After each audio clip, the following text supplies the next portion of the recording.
iPad.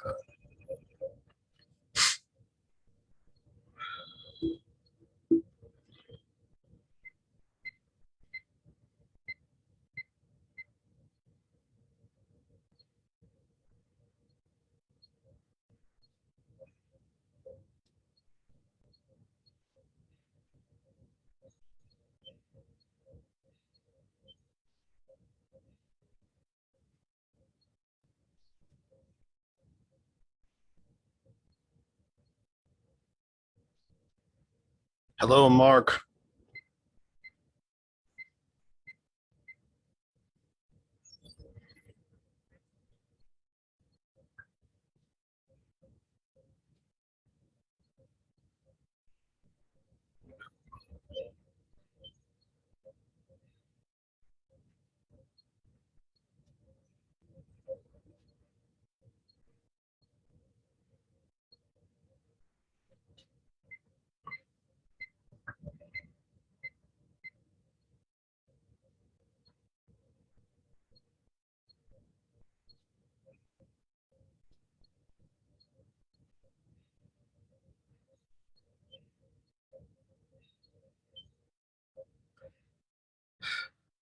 That changed.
Holy crap, gang. For those of you who are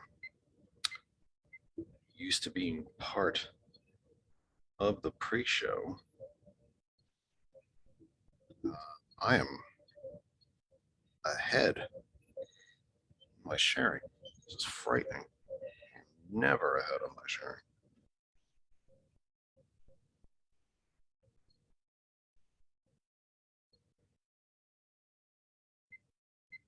It's crazy. 3 comments. I'm never ahead of my sharing. Where's my comments? What comments have you? Mark, you're the best. Thanks, brother. Truly appreciate it. Just a little bit more sharing to do, gang. And we will jump headlong to the program.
We will be live here momentarily, gang.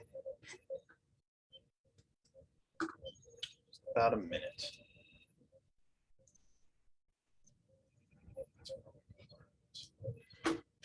level is probably live in just a minute. Just a minute.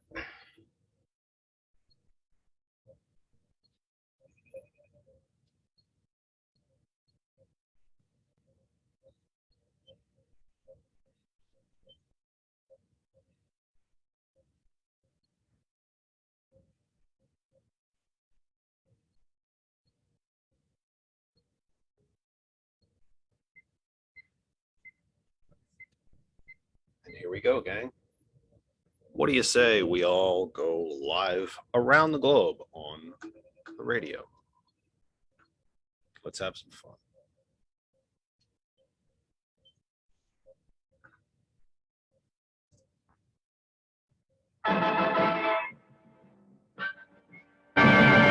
Kennedy, Kennedy, Kennedy, Kennedy, Kennedy, Kennedy, Kennedy, for me. Kennedy, Kennedy, Kennedy, Kennedy. Do you want a man for president who's seasoned through and through, but not so doggone seasoned that he won't try something new? A man who's old enough to know And young enough to do. well, it's up to you, it's up to you. It's strictly up to you. But it's Kennedy, Kennedy, Kennedy, Kennedy, Kennedy, Kennedy, Kennedy, for me. Kennedy, Kennedy, Kennedy, Kennedy. Do you want a man with spirit who is not afraid to fight? A man whose record shows that he will fight for what is right.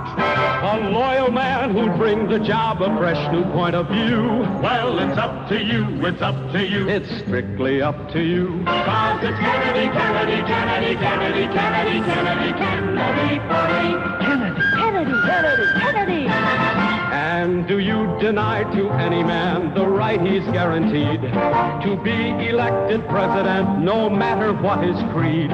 It's promised in the Bill of Rights to which we must be true. So it's up to you, it's up to you. It's strictly up to you. And it's Kennedy, Kennedy, Kennedy, Kennedy, Kennedy, Kennedy, Kennedy, for me. Kennedy, Kennedy, Kennedy, Kennedy. Do you like a man who answers straight, a man who's always fair? We'll measure him against the others, and when you compare, you cast your vote for Kennedy and a change that's overdue. So it's up to you, it's up to you, it's strictly up to you. Yes, it's Kennedy, Kennedy, Kennedy, Kennedy, Kennedy, Kennedy, Kennedy, for me. Kennedy, Kennedy, Kennedy, Kennedy, Kennedy, Kennedy.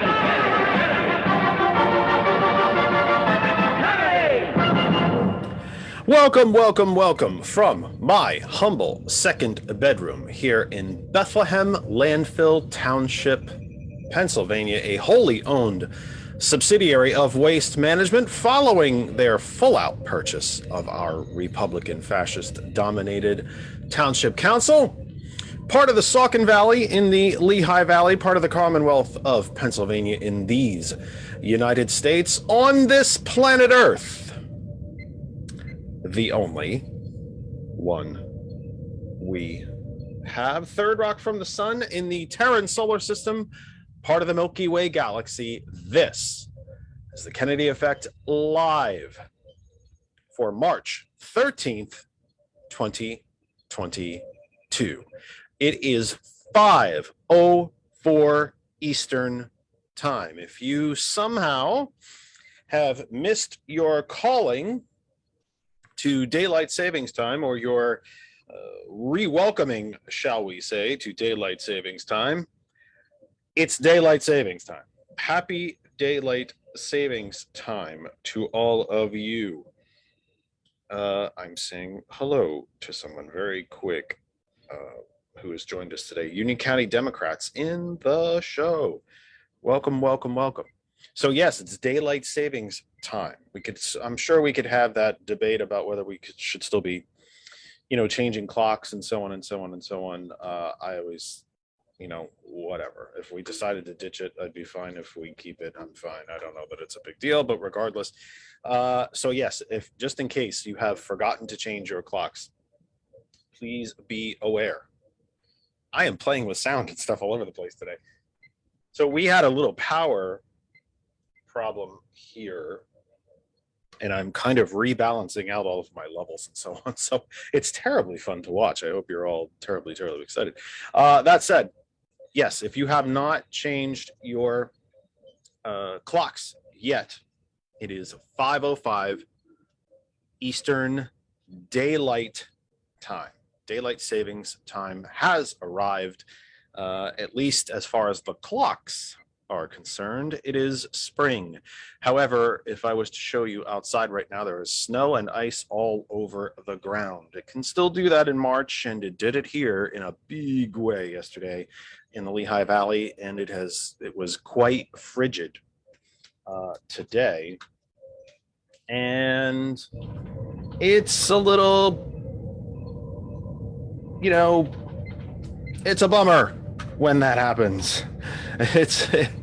It stinks when you've had a couple days that are, almost summer-like. We had a day, gosh, it was last week, I think it was in the 70s, and it was extremely humid, and it really just felt like the middle of summer. And then boom, outside you get snow and ice again. But this is hopefully winter's last grasp, he tried to say. I looked at the forecast going into the week. I always tend to do that. It helps. I feel like it kind of helps a little bit planning for work, because my paying daytime job, we have a lot of driving involved in it. So I do tend to look ahead. I do tend to look ahead and see what it's going to be. So we have, well, let me get into some business point of view. Yes, I'm typing away because again, I lost a lot of electronic things. We had a power interruption here, and I had to reset everything, and some of the stuff did not reset. And I'm just realizing right now that it did not. So I am actually entering some telemetry information back into Hot 101. It's not exciting radio, folks. I got to be honest with you. I just hope I don't bore the crap out of you while I'm doing this. But it is what it is. We had to fix some things. The thing about doing this from my house is that, first up, I've been lucky enough to do this from the house. We kind of had to do it that way as the program was born during a COVID time. But yet I've been allowed to, take this bedroom and make a studio out of it. And it's been, so there's no second bed. I mean, there is a second bedroom physical structure. I'm in it, but we can't really have company here anymore. But part of doing something like this from your bedroom, it's kind of double-edged sworded. It's very, very cool. I can broadcast what I hope is a professional, live, interactive, taking calls, emails, comments, and so on, global radio program with listeners quite literally about 100,000 or more, literally all over the globe. The full scope and reach of hot101.net. And I can do that right from my own room. But of course that requires power and an internet connection. So that can get a tad dodgy. And so we had a power issue at the house here yesterday, and everything had to get reset. So I was scrambling. I did come up early and I got started early, and it seemed like everything was kind of okay. And then I'm finding now, as I'm into the program with you, which is not the time that you want to find it, I'm finding some things now that are a tad dodgy, but we're trying to fix them on the fly. Let me do the business end of the program. You are listening to the Kennedy Effect live for the 13th of March, 2022. And we are absolutely thrilled that each and every single one of you is with us. We could not be here if you are not there. No program, no matter what the topic, no matter what the genre, no matter what the overriding theme, survives if no one is listening. You are listening, and we are exceptionally, exceptionally grateful for you for doing so. So thank you for being there. Oh, that's lovely. That's great. Hey, it's going to be one of those days. Regardless of where you might be across the Facebook universe, and we have shared, I will try to give you a number, 100 different places we have shared the program today. If you are at any one of those 100 different places, you can stay right there, listen, enjoy. If you're having dinner, doing household stuff, getting the kids ready for school, homework, cooking, perhaps it's still only 5. Anyway, actually, our bodies think it's 4 o'clock, don't they? But whatever you might be doing, watch, listen, enjoy. You can stay right where you are to every single page, national page, group page, individual Facebook timeline that shares our program. We are immensely grateful to you. Again, we couldn't do it without you. You can watch anywhere that this program has been shared, and any group that allows it on. Of course, some of the groups have to, administrators have to allow posts so they don't get bombed and all that fun stuff. But wherever we have shared it in the 100 places, you can stay right there and enjoy. Here comes the big but. However, if you want to interact with the program, we need you to come to our home group Facebook page, That Other Side of Information,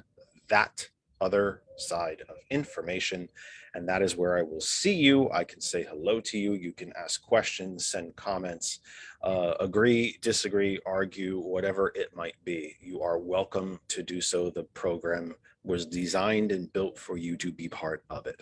And so we ask you to do exactly that. To our sisters and brothers and friends and family and worldwide family at hot101.net, welcome back on another Sunday evening. However you listen to hot101.net, on your desktop, your laptop, your tablet, your phone, your Bluetooth speaker, Bluetooth through the car, however it is that you take in hot101.net, we thank you for doing so. And I am proud to be part of the hot101.net family. It is never lost on me the very, very lucky set of circumstances I find myself in to be part of the hot101.net family. We're proud to be part of it. We're lucky to be part of it. And I'm glad, very, very, very glad to be part of it. So to our hot101.net family, we say welcome back, welcome home, welcome back to the Kennedy Effect live with you again. If you do not know how to listen to hot101.net, it is exceptionally easy. Our web address is our name. It's hot101.net. If you have an Apple device, you can go to the Apple App Store and find the brand new redesigned hot101.net app. If you have an Android device, you can go to the Google Play Store and find another brand new and redesigned hot101.net app. Any other type of device, you can use the TuneIn Radio app. Just go up to the search bar and type in hot101.net and you will find us there. And of course, our family at TCP, the cultured professional from Lancaster, Pennsylvania, right here in our own Commonwealth. Their very large and substantial Facebook presence, and of course their internet radio WTCP and the TCP Roku channel. We thank you for being there. And every day, I should say Monday through Thursday, on That Other Side of Information, you can find the TCP Morning Show. They got me beat. Very, great lights, great cameras, great everything. But the joys of not having a home studio, when you can have a little more power, a little more bandwidth, I guess that's part of it. But so that is the business end. Let me also say that we have no scheduled guests today. We have just all of you and all of me. Even Kristen is in another meeting right now, although her broadcast station is set up. It is all of you and all of me. Now, we do have some friends of the program that we are expecting in a little bit later. Christopher Kowardowicz will be here to talk about a very substantial and very important legislative initiative by the Biden administration on behalf of veterans. Now, take into account what I just said, on behalf of veterans. Would it surprise you which political persuasion is fighting this initiative? We will talk about that with Christopher.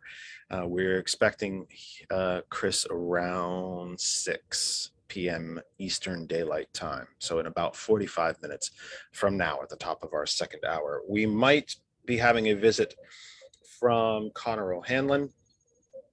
He's a longtime friend of the show. And he is also now running for the Pennsylvania State House of Representatives from his area there in Doylestown. I am embarrassed to say I do not know which number that district is, but he is expected to join us. He's expected to join us a little bit. I shouldn't say he's expected. There's an excellent chance he's going to call in and join us. Let's put it that way. He's been out shooting videos and working on campaign ads and so on, and campaigning like he's supposed to do. But he does know that the I was going to say that the phone line. Well, the phone line is open, but he also knows how to get into the program. So we will hope to hear from Connor a little bit later in the program as well. I have told you that one of the most difficult things, and I almost hesitate to use the word difficult, things about this program is booking guests. I have, four guests in the pipeline that I've been trying to schedule, and I have others that I know I can get to at some point. But no one took the bait for no, I have 5 in the pipeline, I think. And so no one took the bait for today. So, and this happens occasionally. And to be honest with you, I think it's kind of a good thing. Maybe it's a challenge for me. Maybe I need it a little bit to get humbled. But maybe we need to go guest-less occasionally so that just you and I can have a chat and talk about the issues of the day. I'm also, you see me flopping around, and one thing about not having a guest is that I can't quickly say hello to everyone in the chat, clean up the things I have to do here without someone talking, because I get to do all the talking. But yeah, so we have no scheduled guest in our traditional sense today, but we're expecting Christopher around 6, and Connor could be joining us at any moment. And of course, they are welcome to do so. But this is the day for you as well. Your comments, your questions, your phone calls today. This is the best day for you to call in, be part of the program. Send me a question in the Facebook chat. Just be part of the program. I have said probably too many times before, I'm a big fan of NPR, but I am not here to lecture you. So let's talk to each other. Hello to my friend Robert, and former guest, part of the show family.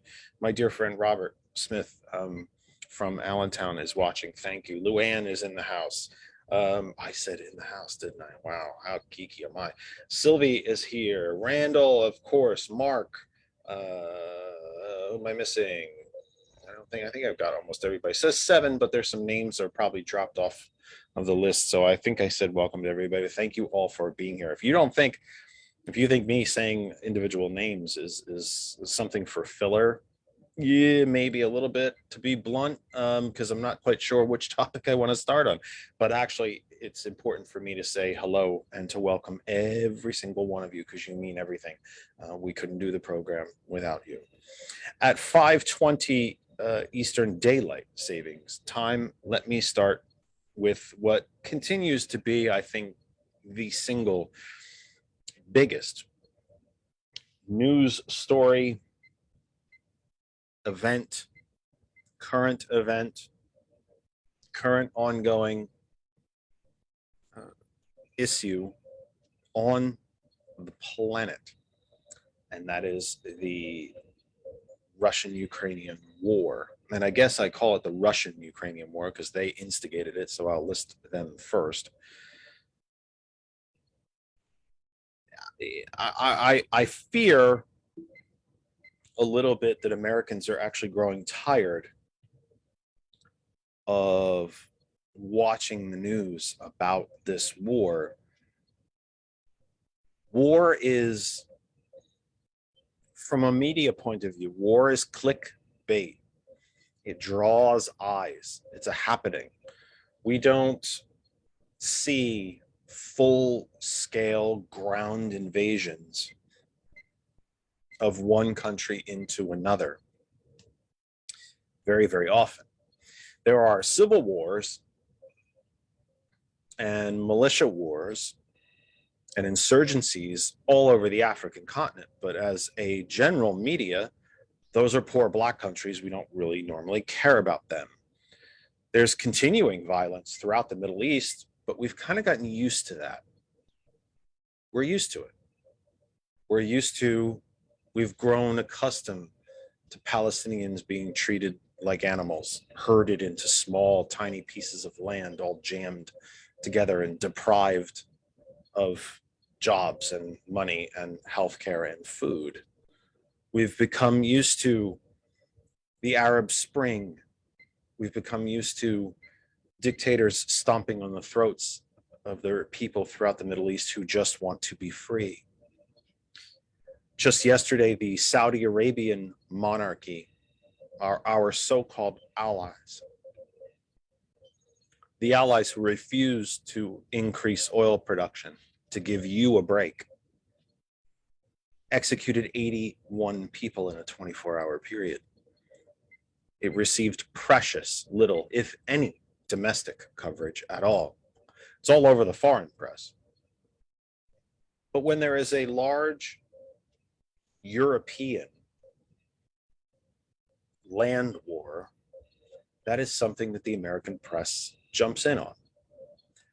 And quite rightfully so, to be blunt. We haven't had a full-scale European ground war since World War II. It is a big deal. But I mentioned all of those other things to put it into context. So what's been going on there? If you have not been paying attention, or if you've decided to no longer pay attention to it, if you've perhaps tuned out of it, I would say, generally speaking, it continues to go. The Russians, however, have become and continue to grow more and more outwardly, blatantly, openly brutal. I'm fascinated by a very, very, very tiny, how should I say, a very, very small thread in this interwoven blanket that is this war. And the one thing that really does fascinate me, and again, it's a very, very small thing. Let me be perfectly honest, is a very small thing. It would seem to me that if the Russians, as a whole, we know President Putin believes very, very deeply in his heart, and one of the defining moments of his life was the collapse of the Soviet Union. And there are many pundits and professors who will tell you that his entire existence now is built on reforming that union. It would seem to me if he was so damn desperate to do that, he would have started 20 years ago when he first came to power. But it's only, in recent actions, or when he invaded Georgia, he never would have left the nation of Georgia. He invaded, put down a democracy movement, but then left.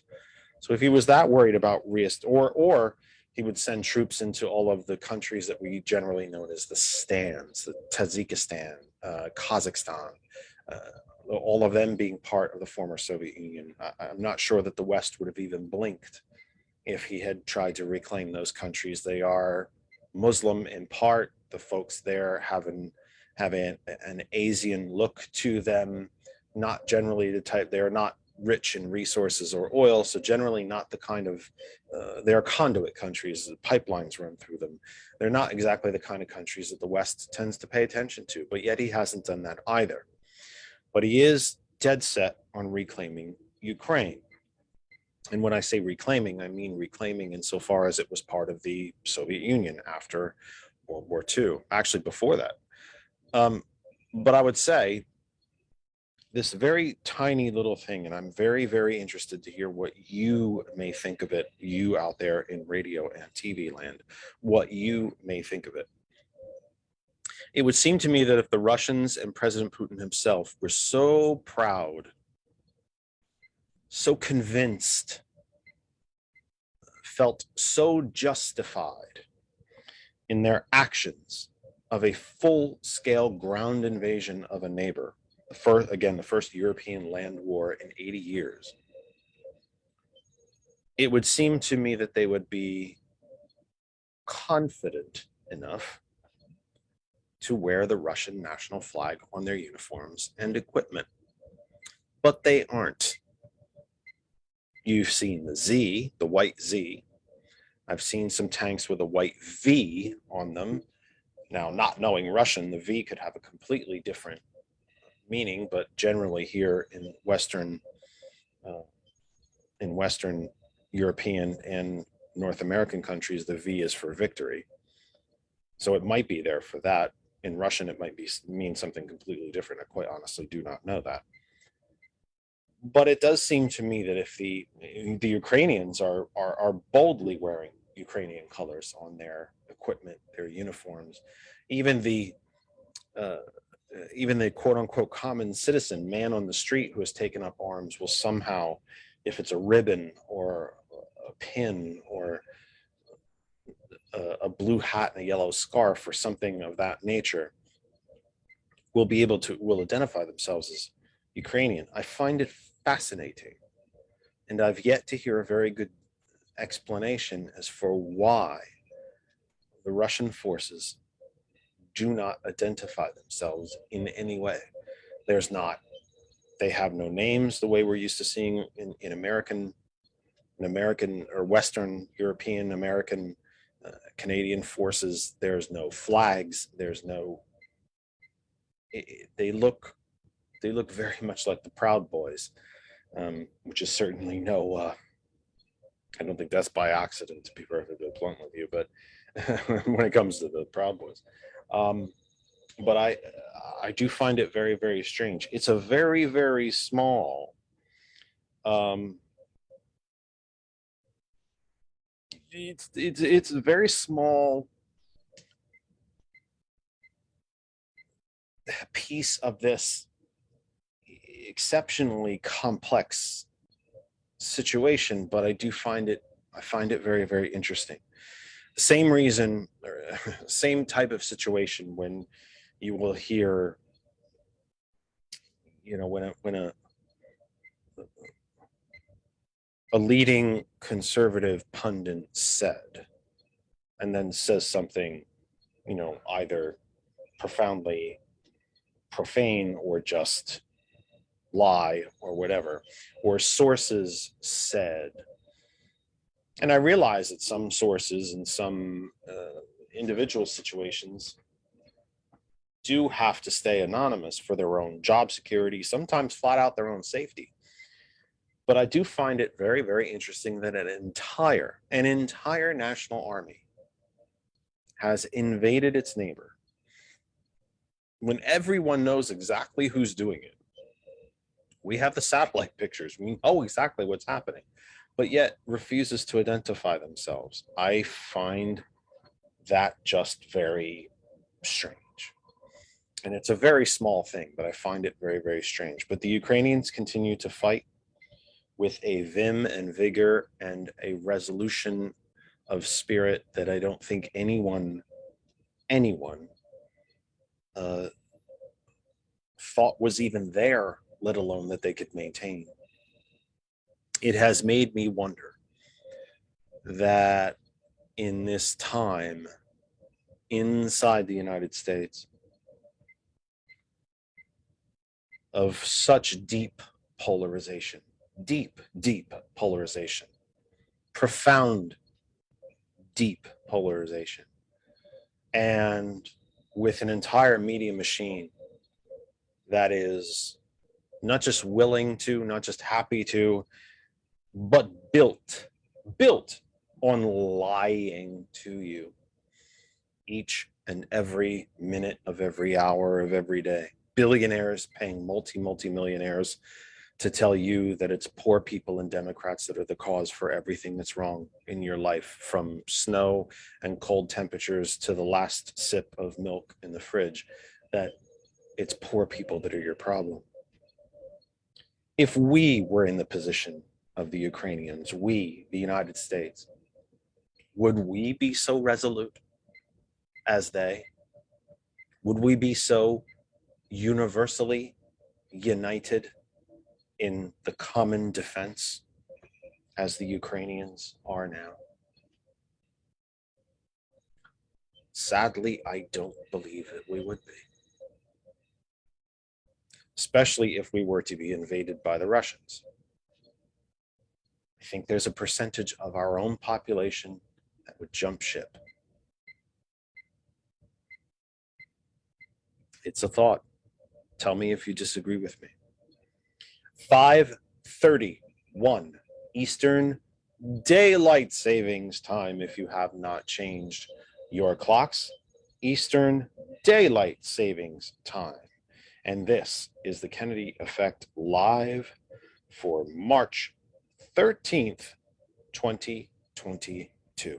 Wherever you might be across the Facebook universe, the 100 places that we have shared this program this week, stay right there and enjoy. Listen, watch, whatever you might be doing in the background, whatever you might be doing to get the kids ready for school, etc., etc., etc. Thank you for being there. If you are watching on any of the other pages or groups where we have shared the program, and you go into the comments and make comments, I will not see them. That's not how Facebook works. Just because it's all the same post, so to speak, or all the same show, I will not see all the other comments from all the other places where the show is being aired. Now, we thank every single group and page that allows this show to be aired. However, if you would like to take part in an interactive chat, Mark just says that was a great question I asked. Every now and then, even a blind squirrel finds a nut. But if you want to comment, ask a question, agree, disagree, argue, praise, take a verbal shot, challenge me, correct me, we need you to come to That Other Side of Information, the name of our group, That Other Side of Information, and then I will see it. Hot101.net is the global internet station, the foundation of global internet radio, one of the founders, one of the grandparents, one of the originators of global internet radio, over 100,000 listeners strong worldwide. If you don't know how to listen to Hot101.net, it's super easy. Our name is our web address. It's hot101.net. Apple App Store, Google Play Store for Android, and all other devices on the TuneIn Radio app. Go up to the search bar, search for hot101.net. And I also forgot to play America's favorite new game show, Can Jeff Turn On Your Alexa? Because you can go to your Alexa and say, hey, Alexa, play hot101.net.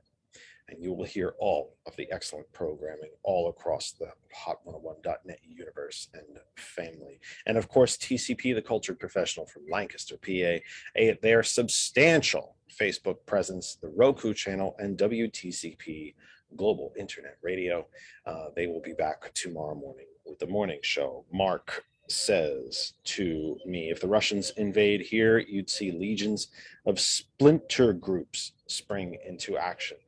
I do not know that I 100% know where you're going with that, but if you're talking about the Proud Boys and the what are some of the other ones? The names are escaping me. It's I'll just use the Proud Boys for now because I did know other names, but I'm lost at the moment. You've seen those spring into action, yes, but on what side? On what side?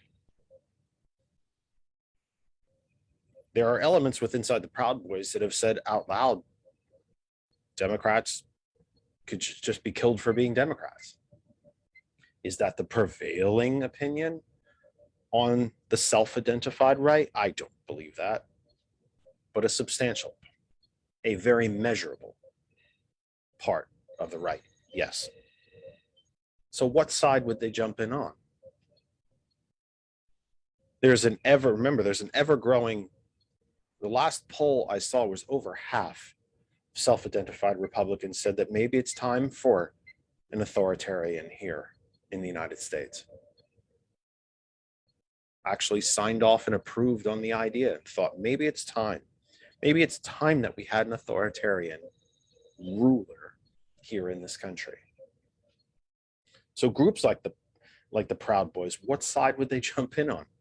Mark says against the Russians. I don't buy that. I don't think you could count on that any more than I can count on winning the lottery. These are groups that are willing to kill people that they simply don't believe agree with them. They're willing to kill Democrats for doing things like trying to help veterans, trying to cut taxes on poor people and raise them on rich people.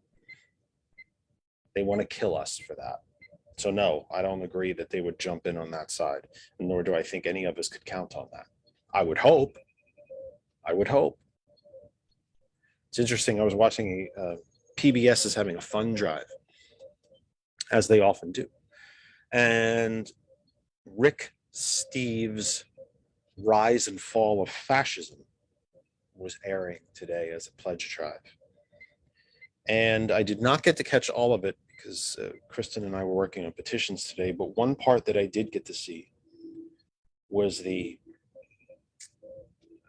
explanation of the rise of fascism in 1920s Italy, where it was described that even though the Italians in the First World War fought on the side of the Allies against Germany, that after the Treaty of Versailles, the Italians thought they didn't get enough of the spoils. They didn't get enough credit. They didn't get enough adulation for being part of the Allies. And that many of the surviving veterans of combat from World War I were the first ones to enlist with Mussolini. They were the first ones. They made up the bulk of the black shirts at that time. And I'm not so sure that we're not looking at the same thing here. If we were invaded the same way Ukraine is being invaded, these police officers, these former soldiers that make up the Proud Boys and all these other groups, I can't, sorry, Mark, and hey, we're friends and human beings. We don't have to agree on everything, but I can't guarantee that they would come in on the side of the Russians, not at all, or on the side of the Americans, not at all. I can't guarantee that because, again, remember, these groups are built on authoritarianism. They're built on autocracy. They are built on, even though they may not want to admit it, because either they're not educated enough to know it or they just don't want to admit it to themselves, they're built on fascism. That's where we are. I want to talk about gas prices very quickly, if I could. President Biden made contact with the OPEC oil cartel this week, asking them to increase production. One of the nations, and you'll have to forgive me, I want to say it's the Qataris, and I should have looked this up before we started, and I meant to do it, and I quite frankly forgot because I was resetting so many different things. They agreed, said, yes, we have more production capacity, so we will do that. The Saudis refused contact from the United States at all. Let me be clear. It is not as if the Saudis just listened to the president, let him make his case, and then said, okay, we don't agree, we're not going to. They simply refused to talk to him. Now, could this be because they have no intention of raising production? Could this be because they are making billions upon billions upon billions upon billions at the higher price? Let's remember, oil production is controlled by essentially a global cartel. You all know what cartel means. A group of oil producing nations who manipulate the price. The Russians were part of that. They are a cartel. They are deliberately withholding production to keep the price high. In 2021, the 5 largest oil companies on the planet recorded $147 billion in net profits, a historical high for the industry, an all-time record. In a year where some of us, not all of us, some of us were still living under stay-at-home guidelines against COVID. Commonwealth of Pennsylvania gives the fossil fuel industry $3.2 billion a year in subsidies and free tax money. The United States as a whole, over 500 billion. Senator Sanders has mentioned it's as high as 800 billion. Globally, over $5 trillion in subsidies to the fossil fuel industry. And yet, all around the globe, we are seeing record high gas prices. Given the amount of money that we hand to the industry, gas should be about $1.50 a gallon. So why is it 4 and 5? This is when a small number of companies dominate an industry and set prices. That's not a free market. I thought Republicans liked free markets. That's not a free market. It's price manipulation. It's price gouging. And the other thing that it is not is inflation. There is an economic definition for inflation, and we have had record levels of inflation in this nation before the late 70s, even when I was a kid. But this isn't inflation.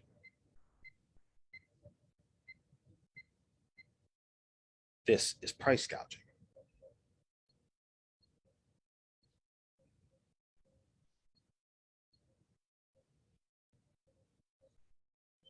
Now, here's an interesting thing. I love comments and I love questions.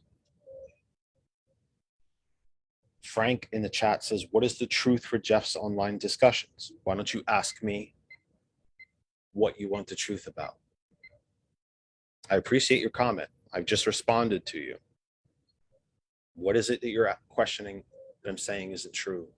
Some of it has been opinion, which is what I told you. Step up and tell me what it is you want to know. Ask me and I'll answer it. And if I'm wrong, I'll be the first one to tell you. You can correct me. Show it to me and I'll be corrected. Kevin in the chat says, former guest, future guest, friend of the program, member of the family, with one of the elected representatives, U.S. House of Representatives from North Carolina, Madison Cawthorn, saying that Zelensky is a thug and the Ukrainian government is evil. This guy was elected in a strong Republican district and demonstrates that there are too many Americans who buy into this fake and false narrative. That is correct. And also, if I am correct, and again, folks, you can correct me if I'm wrong. Cawthorn in his statements, albeit indirectly, insults the Ukrainian military and its population to a depth of level that I think makes most of us kind of throw up a little bit in the back of our throats. Mr. Cawthorn, if I'm not mistaken, and again, I'm happy to be corrected if I'm wrong, never served. I believe he's in a wheelchair from car accident. Yes. A sad and unfortunate car accident. I wouldn't wish that on anyone. and he has persevered, and God bless him for it. But boy, is it shallow and hollow when someone who has not served insults people fighting for their own freedom like that. I have not served. I don't have the place to tell a soldier what to feel, how to act. I don't. Certainly don't feel that I have a place to criticize them. But how you can be put off, how Representative Cawthorn can go in public and insult a nation simply trying to keep its own freedom and right to self-determination is absolutely beyond me. And yet, as Kevin mentioned in his comment, this is exactly what an entire swath of our population is being fed by an entire media machine. It's why I'm here. You can disagree with me all you wish. It's America, for goodness sake. Can I But add something? But facts are facts in history, and history and data is data, and that cannot be changed. It may not support your opinion, but facts are facts. Mika. I was just going to add, we need a strong, vital, conservative party in this country. We need the competition of ideas. So I would say to anyone who is a conservative, Democracy requires opposite a ideas. drop dead minimum of two functioning political parties. It's Yeah. part of the degradation of democracy in this country So is that one form of political party doesn't believe in it anymore. doesn't But have a secondly, platform. that former political party is exactly that. Former is not a functioning political party any longer. But I would go even beyond the political party. I would say, and I'll preface this is my opinion, the worst thing that ever happened to this country was the rise of cable news and stations like Fox, and to be fair, MSNBC is starting to get a little more opinion dominated than news in the content that they put on air. So I would always say to people, no matter your political persuasion, if you're tuning into cable news and you only get your news from that one site, if you're a Fox News viewer who doesn't ever believe anything that you could get from a different news source, that you've given those people, the Tucker Carlsons and the Lou Dobbs and Janine Pirros of the world, incredible psychological power over you. Because why shouldn't they lie to you? Why shouldn't Rupert Murdoch allow talent every night to go up on the air and bash the Obama administration over immigration and that they had an open border while he went and had dinner the same night at the White House with David Axelrod and said point blank, why aren't you guys moving on a comprehensive immigration reform bill? Why aren't you passing DACA and making it permanent? Rupert Murdoch has no respect for his audience. That respect only extends as far as how much money it makes for him. And they ran psychological tests on their audience and found that if they make the audience angry, they will watch for 2 hours extra every day. And that's 2 more hours they can sell ads to you. Cable news is not designed to give you information. It's infotainment. It's a bit of Stockholm syndrome as well, isn't it? But I would argue there are people on the left who, are watching some online shows on the left. I won't mention names You because I don't could, know if we can. because I don't care. But Let them come. We're not that big a place. They probably Kyle would. Kaczynski, Jimmy Yep, Dore, I agree. they are on their way to becoming the Fox of the left, Mhm. and it's all Quite hyperbolic respectfully, anger. Quite respectfully, I think even Joy Reid's program is Yes. starting to venture out into a. I don't even like watching it. Yeah, we don't. Yeah. And we don't generally. Not exclusively. We do if she has somebody on that we really want to hear from, we'll hear from, but we don't make the same habit out of it the way I mean, we might I've others. knocked Mark- doors to talk to voters and have asked them, in Republican districts, when's the safe Republican districts? Like I'm talking where you've got like 15-point advantage. When's the last time you saw your state senator or your state rep? Never. Because they don't have to. They know that their base has insulated themselves from any opposing viewpoint. They don't have to. It's why a Cawthorn can say the just flat out ridiculous things that he does, because he's completely insulated. It's a district where, and I've said this before, some of you think it's funny, some of you think I'm being hyperbolic. Satan himself could run as a Republican in that district and win. Yeah. Cawthorn can say anything. We had a member And does say anything. He could say anything and get away with it and get reelected, and he is absolutely unaccountable. You need to convince 50% plus one in districts like that just one time, and then you're pretty much good for as long as you want to stay there. Yep. And that's why he can say exactly what he wants, because folks in areas like that, and too many areas inside of our own Commonwealth, are simply convinced that the party that the former political party that has buried them for 50 years is the only one that's going to help them.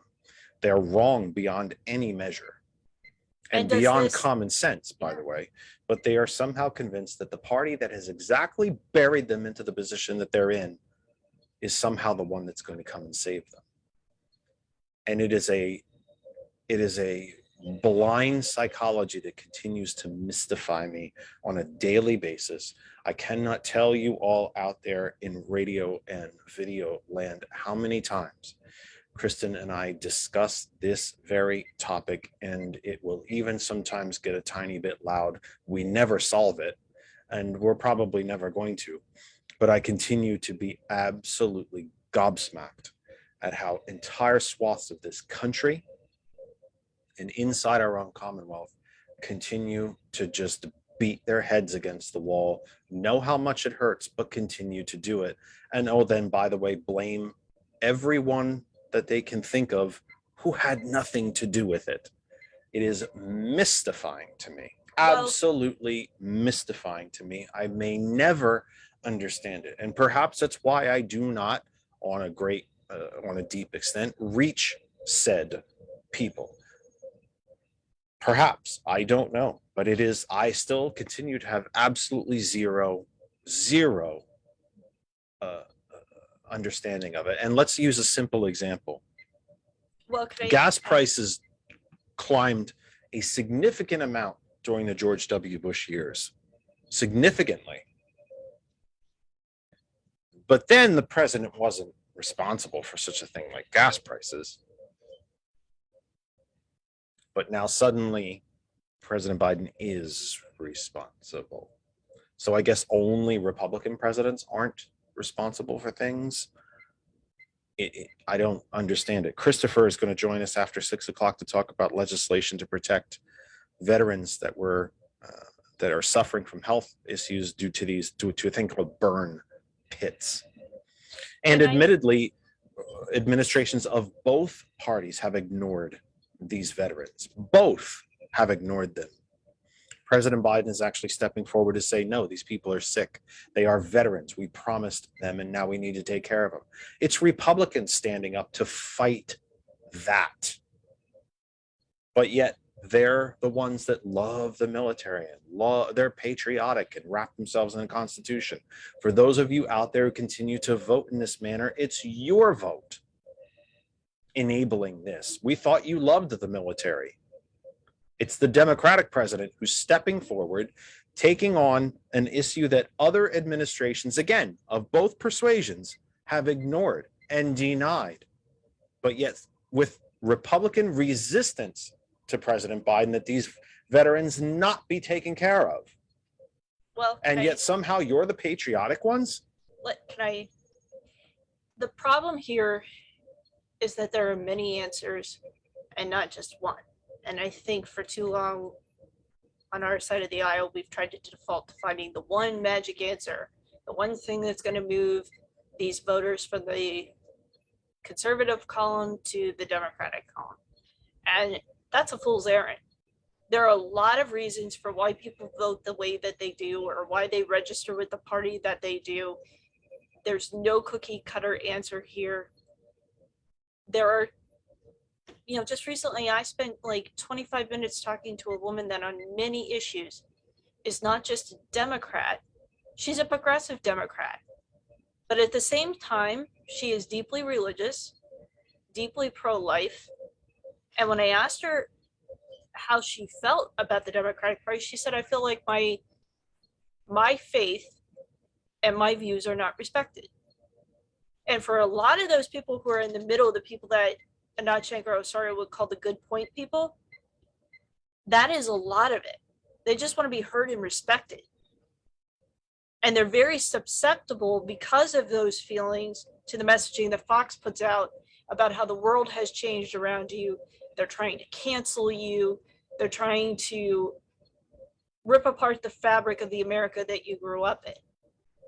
So if you come in to speak to that voter with an economic message, it's going to fall flat on its face because that's not what they are prioritizing as their top issue. If you come in to speak, I was checking 101. Sorry. George isn't here, and I just realized nobody checked. But you know what I mean? 101 was going, but we're going. There are some conservative voters that you could reach with an economic message, particularly on giving tax cuts to big corporations. There are going to be other conservatives that you will never reach because their top issue is the culture war issues, and that's a much harder, more difficult gulf to bridge. And to be fair, I don't think as a party we've done a great job of providing a space for those voters. I think for too long we just allowed the opposition to assume the mantle of being the party of Christians. And by default, we became known as the party that is at best agnostic and at worst has an atheistic view of religion. I don't think we effectively articulated the argument that we are people of faith, that faith is important. But as I've said to a couple of people on the doors, I don't want the government within 5 miles of my church. I want the government weighing in on what my minister or priest can preach from the pulpit. Quite frankly, though, in the same way, you shouldn't want them on your body. Yeah. And you don't, except, and isn't it interesting that the contradiction of this, no vaccines, but if a woman wants to have a baby or doesn't want to have a baby, then we're all over. That brings up a really great point, because the argument that I have, not argument. The hypocrisy point? No, Yeah. but the discussion I've had with a few conservative friends is, yeah, it looks very likely that Roe is going to go down and it will be overturned. And then it's going to go state to state, and governments are going to enact laws about when life begins. And those laws are going to completely secularize your faith, because the standard's not going to be life at conception, because that would make the entire fertility industry unworkable, unprofitable. And it would cause decisions or laws that would make people really uncomfortable. Like if you and I went through fertility treatments, we had 6 embryos frozen and we only used 3 of them. Are we all comfortable with the government saying you have to have all those, you have to utilize all those embryos, or you have to adopt them out to other people? So other people couples could be raising our kids? Is that really what we want the government doing? Or quite frankly, if they don't survive the cryogenic process, are you somehow committing an abortion? Are you a murderer? Mark mentioned in the chat, and I want to bring this up before Christopher, and I'm expecting Christopher any time now. It could be in the next 30 seconds, it could be in the next 10 minutes, but Mark mentions the fairness doctrine. I have explained the fairness doctrine before. I'm thrilled and happy to be able to do it again. We on the left, if you will, and the progressive side of things tend to look at the fairness doctrine as a panacea, as a solution to all of our Fox problems, our Newsmax, our One America News, our Hannity and Beck and Alex Jones problems. It is none of those things. What we really need to look at is the Telecommunications Act of 1996. Could have been 98, but I think it was 96, where the rules for ownership of media outlets were completely scrapped. Prior to that, it used to be that you could not own a newspaper, a radio station, and a TV station all in the same market. You had to pick one of the three. And if you did own all of them, you needed a special dispensation from the FCC in order to do it. It also limited the number of stations, papers, etc., TV stations, radio stations, newspapers that you could own nationwide. You couldn't own, a Clear Channel couldn't own 800 different radio stations. I believe it was topped out in the somewhere in the 30 to 40 range is the most you could own nationwide. And again, they could not be in the same market. And it's the fairness doctrine, or it's the Telecommunications Act that needs to be overturned. A Republican written and sponsored bill signed into law by Bill Clinton. That's what needs to be overridden. You wouldn't have a Rupert Murdoch owning Fox Cable, a newspaper, the local Fox station, and I believe he has a radio station all in New York City. Yep. You wouldn't have it. And the Wall Street Journal And the New York Journal. Post.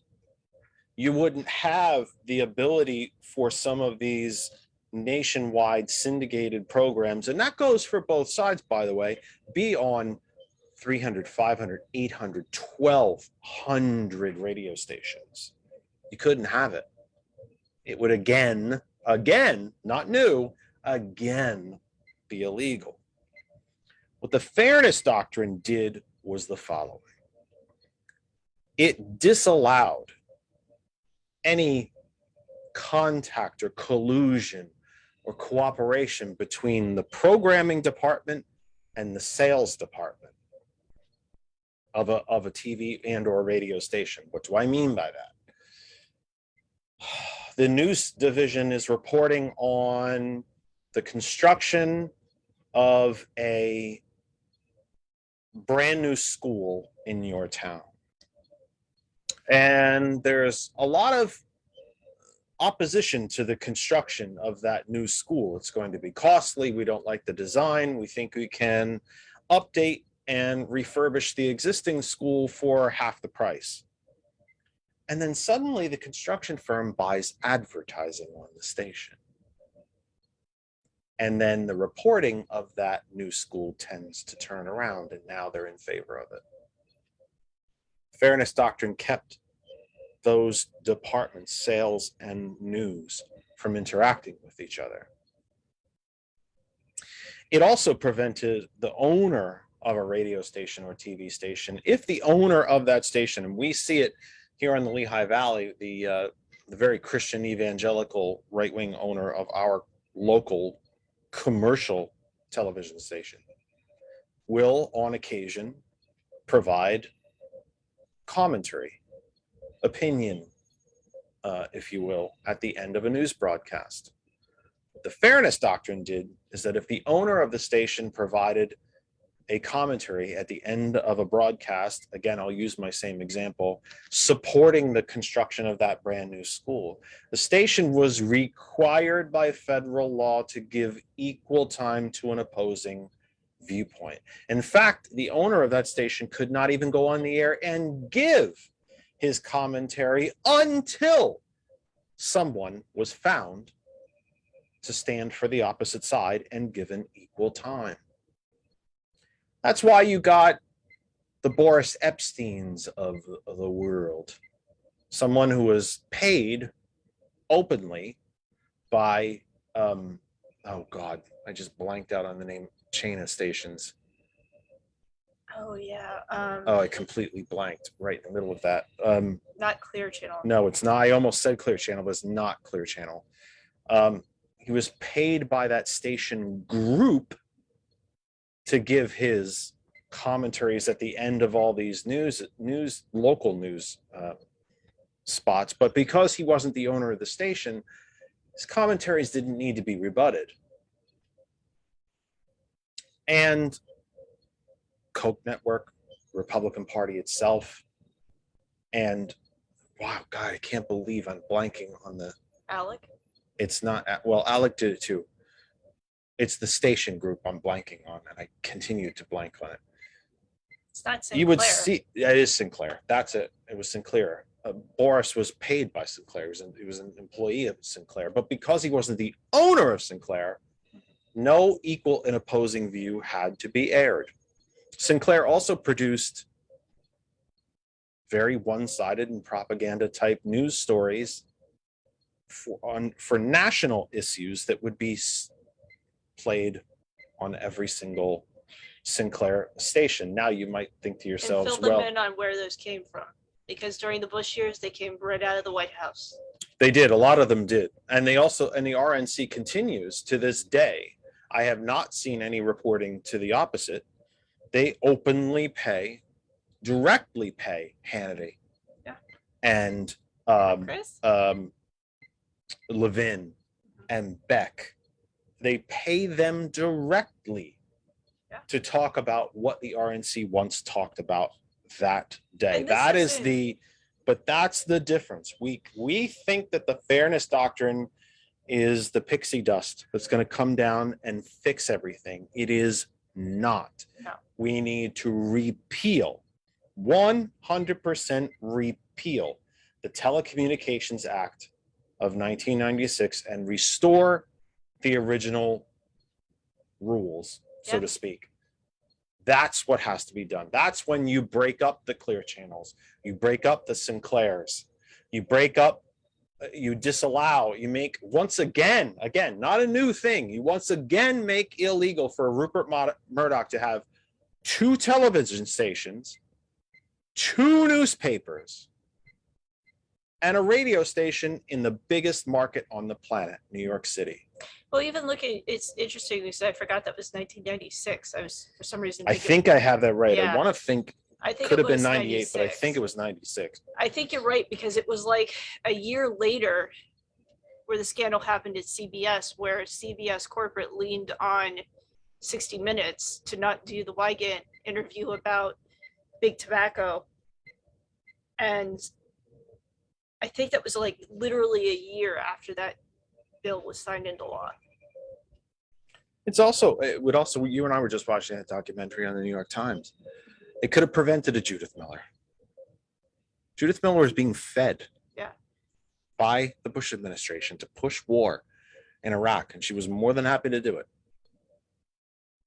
Could have prevented all of that.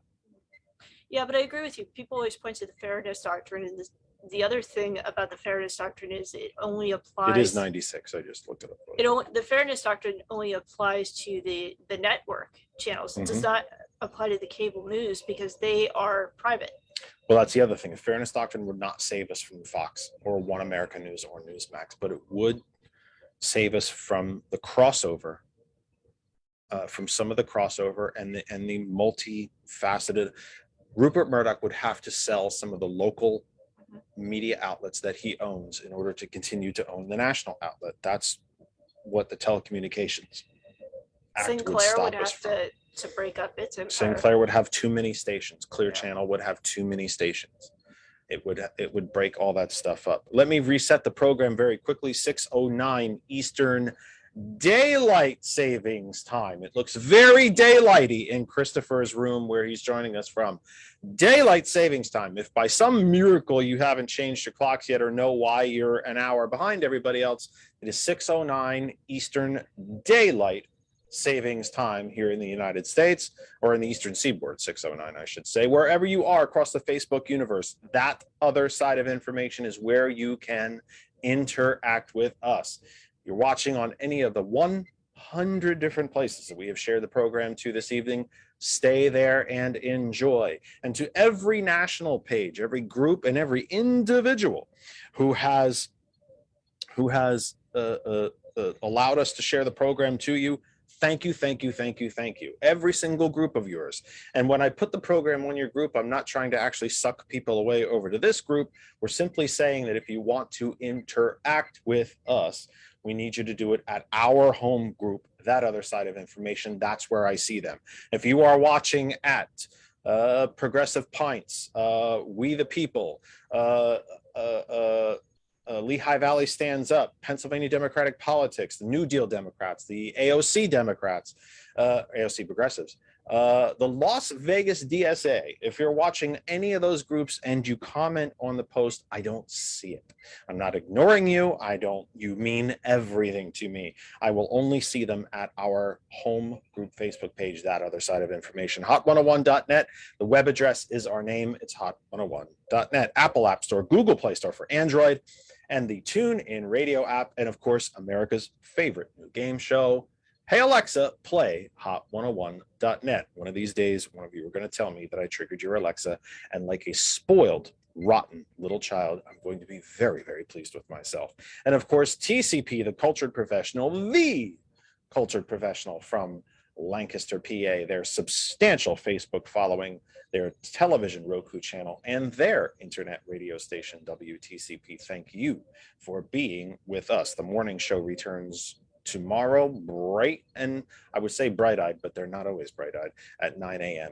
The TCP morning show returns. Frank Henry says, wow, that's a long one. Okay, thanks for your response. We Democrats tend to dump on the Republicans, and the Republicans equally tend to dump on us. For instance, both parties have dumped on the election results with the 2016 and 2020 presidential races. You are correct, sir. Without pointing out the true conditions of all elections, federal, state, local, with a question mark. Not sure I'm following you there. A truth we Democrats in all parties need to promote is to give our recognition to the voters' 32 rights. One of these days, you're going to come on and explain the bloody things to me, and I will be happy to listen to it. We do tend to dump on each other too much. I often feel self-proclaimed guilty for doing that, but truth is truth and lies are lies, and we tend to know where they're coming from, and that is why we are here. And I would love to ask Frank at some future date, unless he decides he wants to put something in the chat, and I'll come back to it. Does he find it as interesting as I do that, especially here in Pennsylvania, but across the country, Republicans that were elected in overwhelming numbers had no problem with the election where their name was on the ballot, but somehow President Biden is invalid? How is that exactly? Would-be Republican comic book superhero Doug Mastriano was willing to storm the Capitol, and did, in order to overturn a presidential election. But those very same ballots that he appeared on, that's okay. But somehow the one line on those same ballots, we're not sure about that. I've yet to have a single Republican answer that question with any semblance of sanity or truth. And I look forward to the day when that, if that ever happens. So that may not exactly talk about what you were mentioning, Frank, but I absolutely would never ignore you. If you're kind enough to put a comment in, I am going to try to get to it. Let us welcome friend of the program, member of the Kennedy Effect family. And as you can see on your screen, if you are watching, and for those of you on the radio, a Iraq War veteran, our dear friend Christopher Kowardovich. Chris, welcome home. Welcome back to the program. It is always a pleasure to be here, Jeff, and welcome to everybody out there in Radioland. You, when I posted on the group page that we were going to be guest lists this week, and again, I don't always think that that's a bad thing. Sometimes I think it's just nice for the family to get back together a little bit and for us to chat directly with the audience. You jumped up and said that you really, really wanted to mention a legislative initiative that was mentioned rather prominently in President Biden's State of the Union address, and it has to do with veterans and their health care and burn pits. So let me just step back and let you explain the legislation. What is a burn pit? We mentioned before you were able, we mentioned before you were able to get here that these veterans have been ignored and overshadowed. And to be fair, by administrations on both sides, they've been ignored and denied coverages and care. So let me just step back. You talk about this legislation and why it is so important. Well, thank you, Jeffrey, for making time today to talk about this really important issue. Things have improved under Democratic administrations. I think I will say that, but we haven't fully given everything under the veterans really need. That's one of the things that I think is important, and it can be hard to pass it. It's hard when people in the party bucket, even Democrats in the party, there's a lot of more progressive wings who are for it, a lot of things. So basically, let's start with what is a burn pit. So when we went over deployed to Iraq and Afghanistan and some other places overseas, I believe in Kuwait as well, and some other places, they had these things called burn pits. So everything was set into a burn pit. Okay. I remember, what do they call those cans? What is it? What do you mean by everything? Like dead, broken equipment, garbage, left? Yes. Like, tell me what you mean by I was everything. just thinking, do you know spray paint cans? Yeah. You use for spray paint. So a lot of things they use spray paint for stuff, throw that into a burn pit, right? So all the generally, maybe a little too generally speaking, but all the waste, like if you're camping and the bag that the marshmallows came in after you ate the last one, you throw it into the fire. We're talking about the same, We're talking about things principle. like Clorox containers, right? So you want to think about spray cans and Clorox containers and rubbers burning and things that have been banned from burning. No municipality would allow for these things to be burned.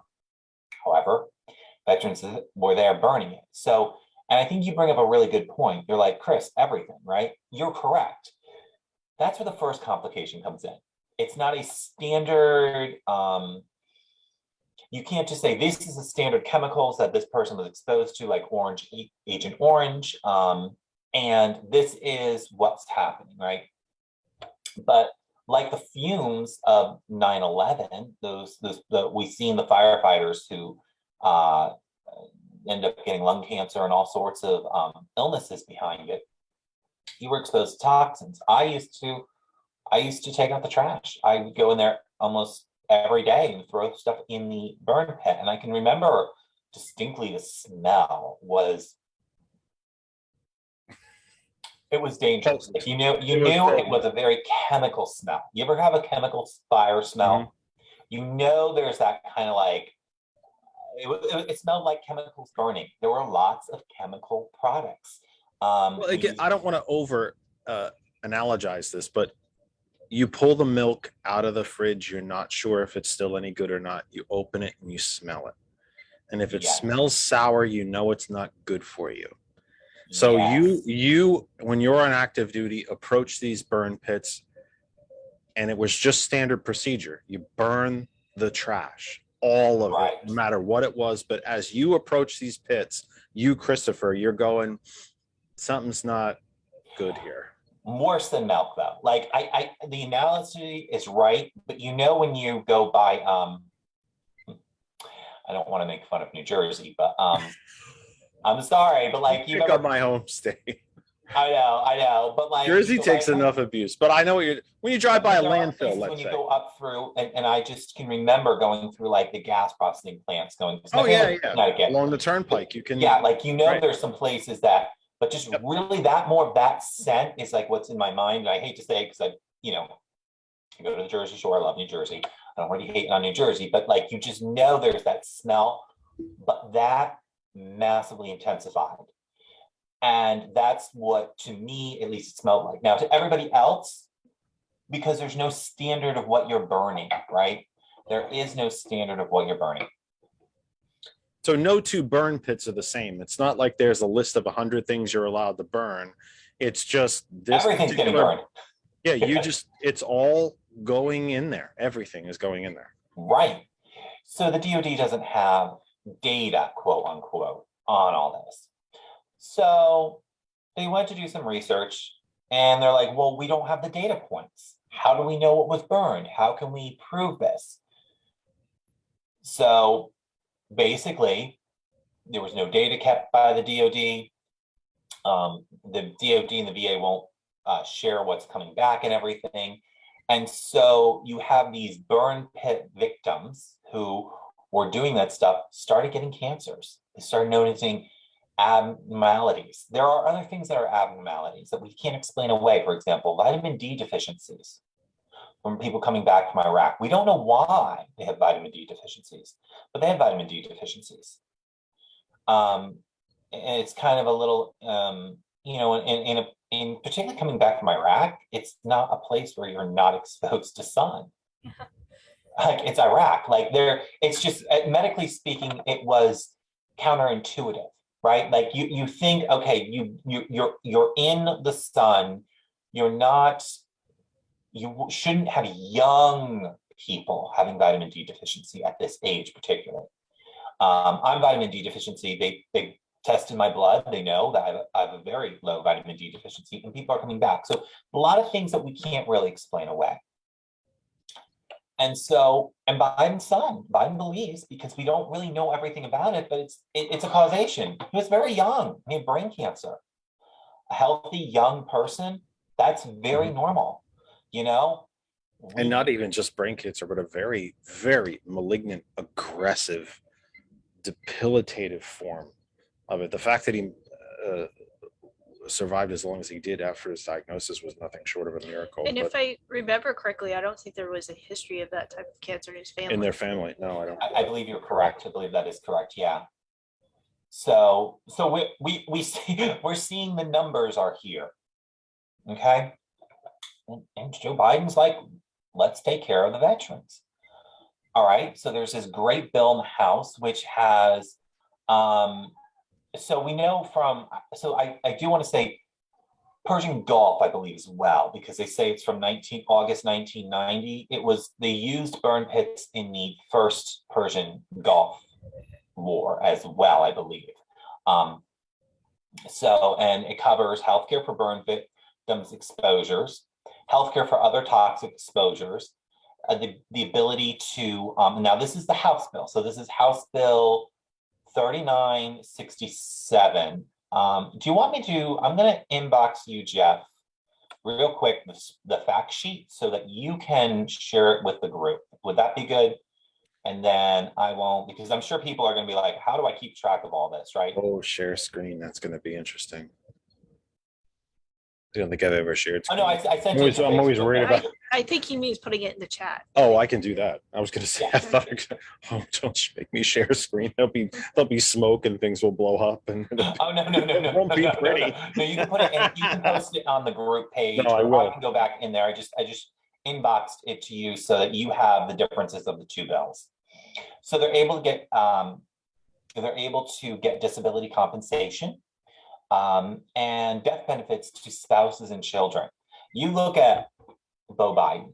Now it's really interesting. I always had a little bit of a connection with Beau Biden because I deployed to Iraq and he was there.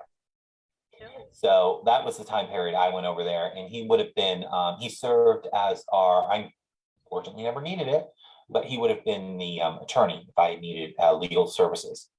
His son, well, we know he was an AG, Attorney General for the state of Delaware, and that's what he did in the military. But he was over there in the Baghdad region as the as that. And you know, and here's the interesting thing: it's lawyers don't really get exposed much to combat. Like he's not he probably wasn't taking out the trash every day. Yeah. Think about, like, you know what I mean? Like when I think about that, you know, I just think about it now. It's not, you know, the fumes from it and the way you could smell, you just knew. I mean, And John Stewart, it's like John Stewart said, this is a ticking time bomb in people's systems. And so this is one of the defense against it. Well, we don't know exactly what causes cancer. Well, there's a saying in medicine, everything causes cancer, just some things more, right? We know certain things are carcinogenic agents, right? They are very strong coalition to cause cancer. Cigarette smoking, right? We pretty much know there's a correlation between cigarette smoking and increasing your likelihoods of getting cancer. So there's a House bill in the healthcare for in the Senate, which says, do they cover the veterans? It's up to discretion of the VA. Everything's up to the discretion of the VA. Other toxic exposures for healthcare, discretion of the VA. Compensation, no, and none to the family and children. There are people dying. I had a friend who's who's been exposed. He went to Iraq and was able to run a 2-mile in 15 minutes. Came back, was running for about a mile and couldn't breathe. He's like, he couldn't breathe anymore. He went to the VA. They diagnosed him with, oh, you have asthma. And he started doing more and more research, and he started finding these things out. And then when he started researching the people, it ended because they died. His research that he was trying to conduct, he was in grad school at an Ivy League school doing research, and the people were dying, leaving behind family members, kids with no dad and no income source, going from a 2-income household down to a single parent. And that's why a lot of this compensation in the House bill is so critical. In the compromise that they want to do is they want to say, well, we'll get to do more research, but we'll extend the healthcare for another 5 years. Lots of problems with this. Let's deconstruct that first.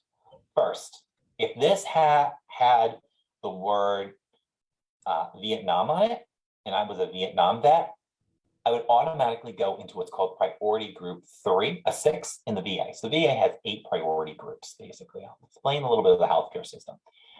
And 1 is the best, 8 is basically the worst. 6, you have some co-pays, $30 copay when you go see the doctor.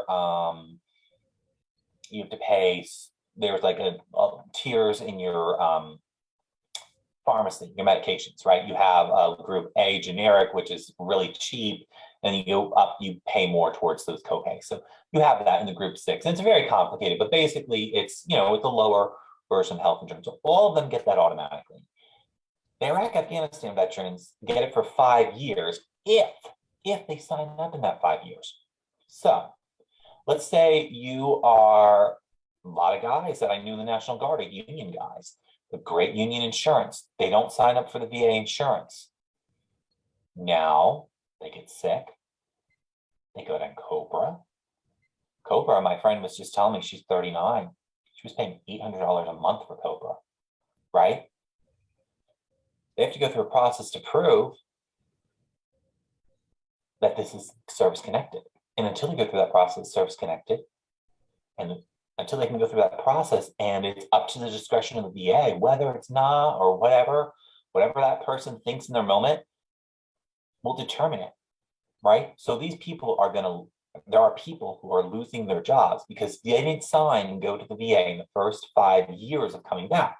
They didn't have any problems, right? This is a ticking time bomb. For a lot of times, you don't go to the doctor unless you're sick, right? And if you have your primary care provider outside the VA, if you like your doctor, are you going to switch? We've been on this show, Jeff, before. You've had people come on, other veterans, who don't like the VA, right? So you don't like the VA, or you already have, go on. Worse, they don't like it. They don't trust it, which is scary. Very good point. Which is kind of scary and sad at the same time. And it'd be one thing if you had used it and just had a bad experience and didn't like it. But the fact that there are a measurable number of veterans, and certainly not all of them have been kind enough to grace us here. And so I can't speak for all of them. I would never. And I've said, a million times on this show, in a nation of 330 million people, there are no absolutes. There are veterans who swear by the VA. I can't say how many Friday programs, Tom Hartman programs, when he would have a town hall with Bernie, and they did that every single Friday for like 14 years. The veterans that would call and say, "We love the VA, Senator. It needs help. It needs help to be better. It needs help to do for all veterans what it does for me." And there are, Sergeant Mack has talked before about how he doesn't not only like the VA, he doesn't trust it. And that's a sad story. It's a sad story. It shouldn't be that way. Any veteran anywhere in the country, regardless of length of service, location of service, if you're in Idaho, Pennsylvania, or Hawaii, should be able to get the care that you were promised. Well, and also the care that the VA can offer that the private sector can't necessarily always offer for people who are like amputees or my grandfather was a World War II veteran and he had shrapnel fragments in one eye and in his arm. So anytime he needed an MRI, often if you took him to Geisinger, they had never dealt with anything like this. They weren't trained to safely do an MRI on somebody who has shrapnel. Correct. Lehigh Valley Health Network is not trained for combat. Combat injuries. It's a whole different. It's just a whole different level of injury and illness. And like mine is a healthcare hospital system, and without an ER, and it's basically like an urgent care center. And I've had problems in the past. When I first came back, I did not get the amount of care that I needed. They were booked up and all these problems. However, during COVID, I was like, well, the VA's not open today. I'm going to go and try and go through a test in the private sector. I'm going to try doing that. It was horrible. It was a horrible experience that I had, right? It's like you said, it was just like, oh my gosh, I didn't feel the place was cleaned and sanitized right. And I still didn't get everything was inconclusive. I had to go like 2 days later. I had an upper respiratory infection during COVID. So, you're in panic mode. when you start coughing in COVID era, you're in panic mode. And so, which anybody who's had that during that basically has that experience to some extent. So I went back to the VA and I was like, oh, thank God I'm at the VA. But there were times where I wanted civilian care. I had paid for out of my own pocket.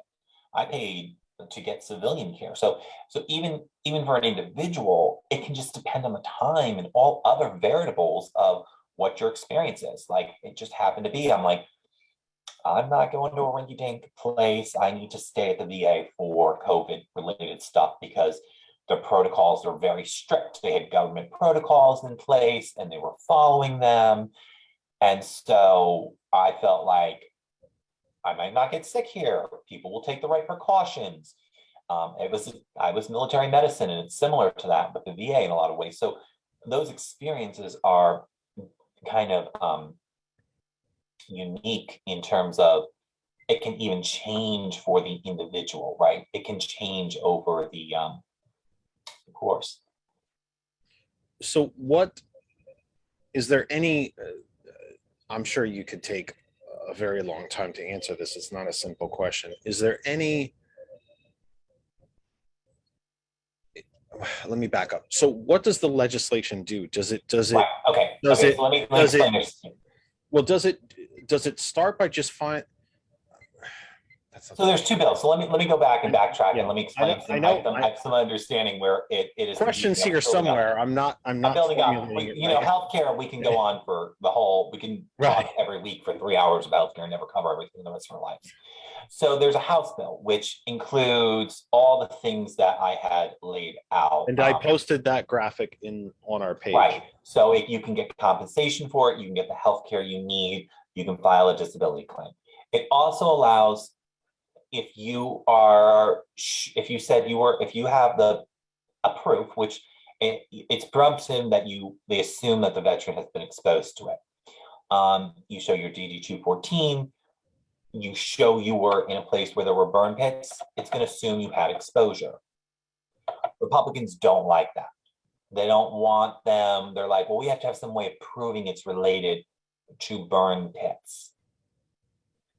It's cancer causing agents.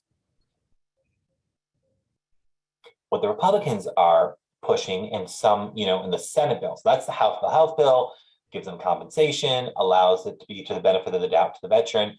And there is a list of illnesses that they know are caused by cancer causing agents. So this is not just, I am having a vision problem. It must be related to burn pits. No, that's not what's in this bill. It's not just, you're not just going to walk in there with, something like vision problem. I'm just throwing that out there.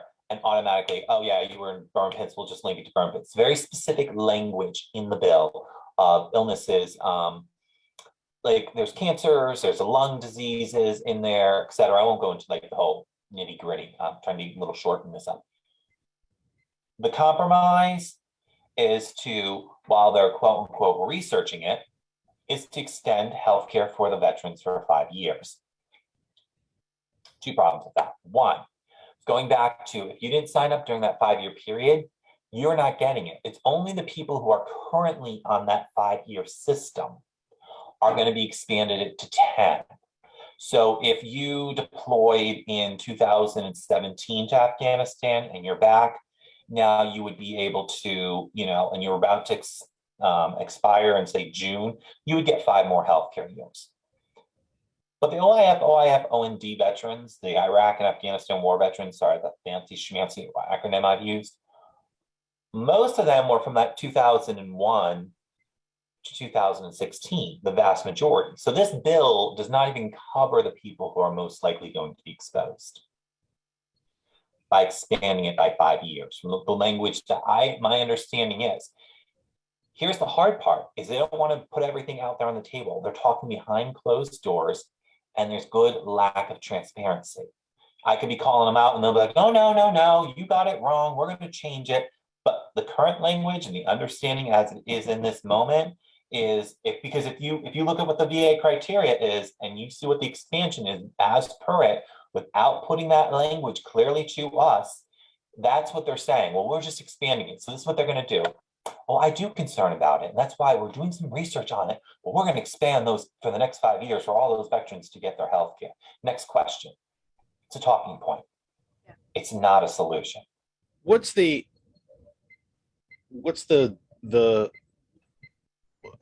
thought behind putting a time limit on the sign-up period? No clue. In the first place, why? Like you're saying, expand the sign-up time. But why is there a time limit in the first place? If you're a veteran, stupidest thing ever. But if you were a veteran of, I'm pretty damn sure the federal government knows if you were a veteran or not. Mhm. So if you decided to wait for your 5th year plus a day or your 15th year, it's not like you're lying to get coverage you're not eligible for. They can very easily look up that you served. The 5 years is gone. So let's say you sign up the day after. The 5 years is gone. So every person who deployed with me, who isn't covered under other programs for economic hardship or they have a rated disability, they have no health insurance through the VA. But if they were a Vietnam era veteran, they do have it. So somebody who got back in 2005 does not have the same access as somebody who got back in 75 from Vietnam. And that lacks something. Go ahead.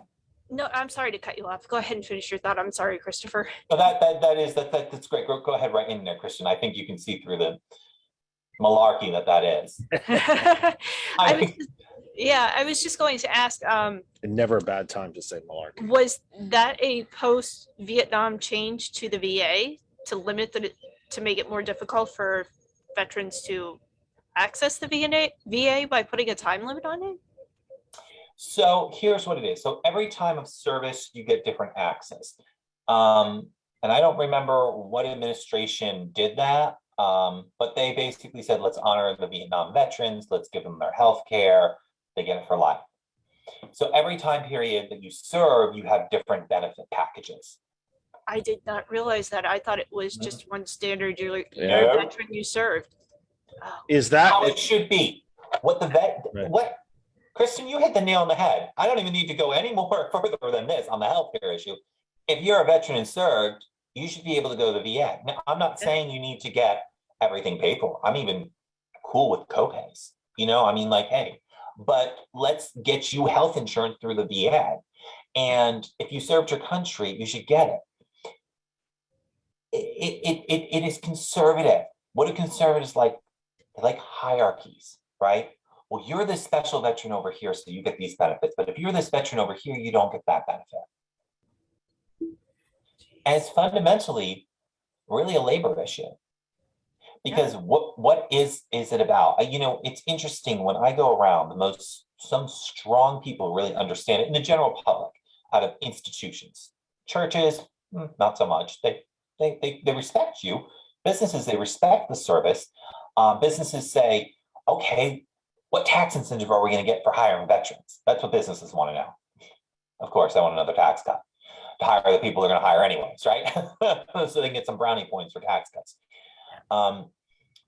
But labor unions, they get it. They really do. A lot of the labor community really understand because it is a issue of workman's compensation. That's what it is. You did a job, you're in a hazardous environment, and in the civilian world, you would sue. If you were told that you think of any factory job that had no parameters on a burning site, and you got cancer, and they said, well, where's your list of the people of the products that you burn? You don't have a list? What products do you know that you burned? What products did you use? You burnt everything. Well, let's get a list of everything you burnt, every product you used. Oh my gosh, these are known toxins. How's the court really going to decide? Well, I know we never know how the court's going to decide. The law is pretty clear, right? Yeah. You would be in pretty big trouble. or even some of the other stuff. Like I had a friend growing up from home who was in Fallujah, and he was there when they used, white phosphorus. And he said, everybody in my unit knows that that's what was dropped there. And they were exposed, but the federal government is still denying that they ever used it. And that's what's important in the healthcare from other toxic exposures. So if there were other toxic exposures besides just the burn pit, this legislation that the House has, it's called the Honoring Our Past Act, House Bill 3967. That bill allows for those toxins to be covered. So once they go on. Yeah, I was just going to say good, because I didn't realize that. I thought it was very tightly focused just on the burn pits, but that's good news. Yeah, so the House bill is great, House bill, and it's passed the House. It's in reconciliation with the Senate. The Senate's trying to say, well, we don't really know what's causing all this, and we'll give these few people healthcare for 5 more years. Let me ask Chris, you talked about this, but I want to offer it again. Ashley was kind enough to ask a question in the chat, only because she doesn't like to call all the time and dominate the airwaves. So she puts her questions in the chat. Did I just hear there's a list of primary complaints covered, decided by what war period the vet served? Yeah, primary complaints. Yeah. So yeah, it depends on what war period. So she heard you say that and said, "Wait, what? Did I just hear that right?" So your level of coverage can be determined with the 8 levels that you mentioned before. Your level of coverage can be determined on the conflict in which you served. Correct. And what does that violate? The Constitution. That's unconstitutional, because under the Constitution, we have these 2 words that are very important. That when it happens to them, conservatives go boo hoo hoo. But when it happens to somebody else, they throw it under the rug. And those 2 words, due process. I would argue equal protection to an extent. We tend to think of equal protection under the law as a criminal issue. I would It also, at least in my mind, and I'm no constitutional scholar, uh, has to deal with the equal adjudication of constitutional rights across, regardless of who you are. It's equal protection under the law, and that law, the founding sets of laws that this nation was founded on was the Constitution. Correct. So it's equal protection. It's an equal protection issue. But I'm with you. I'm not. and Yeah. It's not to say I disagree with Equal you. I'm just saying protection, it. due process. Well, there's multiple things under the Constitution that they're violating. Exactly. Right. Well, And- and I mean, to your point about due process, it's not like you can sue the federal government. Correct. So I- veterans, and that's a really great point. So going back to these toxins, if they were in a corporate setting, you would be suing them. A huge Yeah. lawsuit, right? Veterans don't have that ability. And that's part of the marginalization of the veteran, right? This is really where people are dying. We know they're dying. And yet the legislators are able to protect themselves, right? And they're able to say, well, we're not going to take up the responsibility for the cost, you know? And like I said, I mean, I've even talked with some people who are like, they can't even just like extend them their health care. You know what I'm saying? Not the fact of the compensation, just the healthcare itself.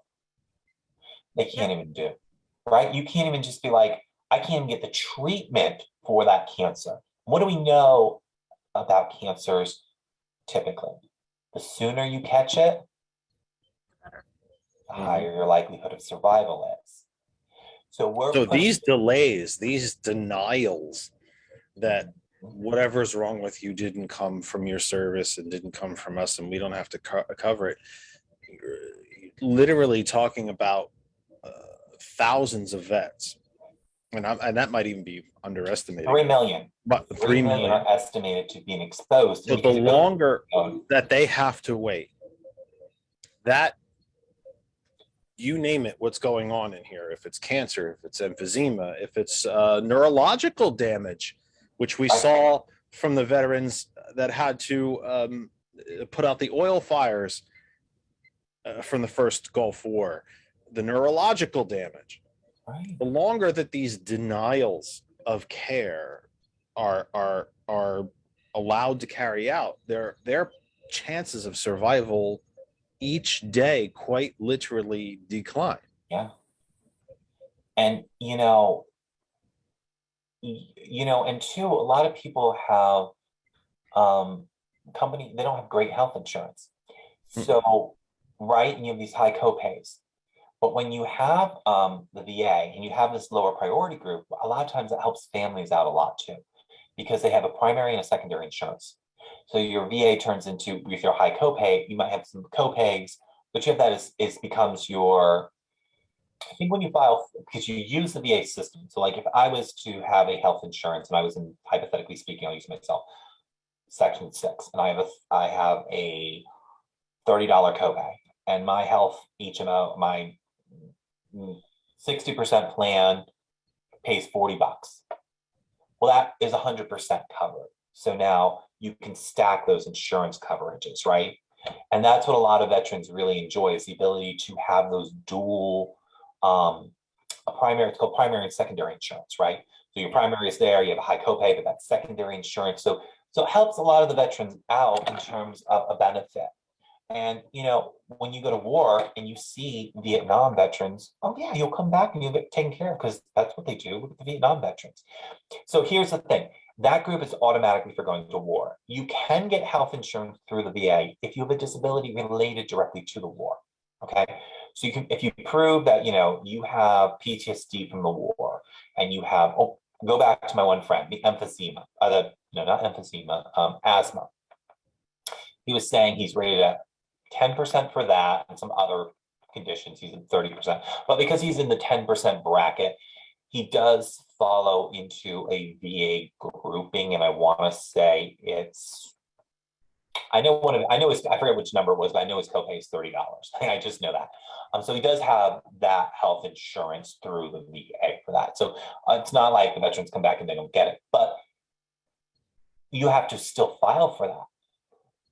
It takes sometimes a year to process those claims. During COVID, you know how long it took? Couldn't even operate.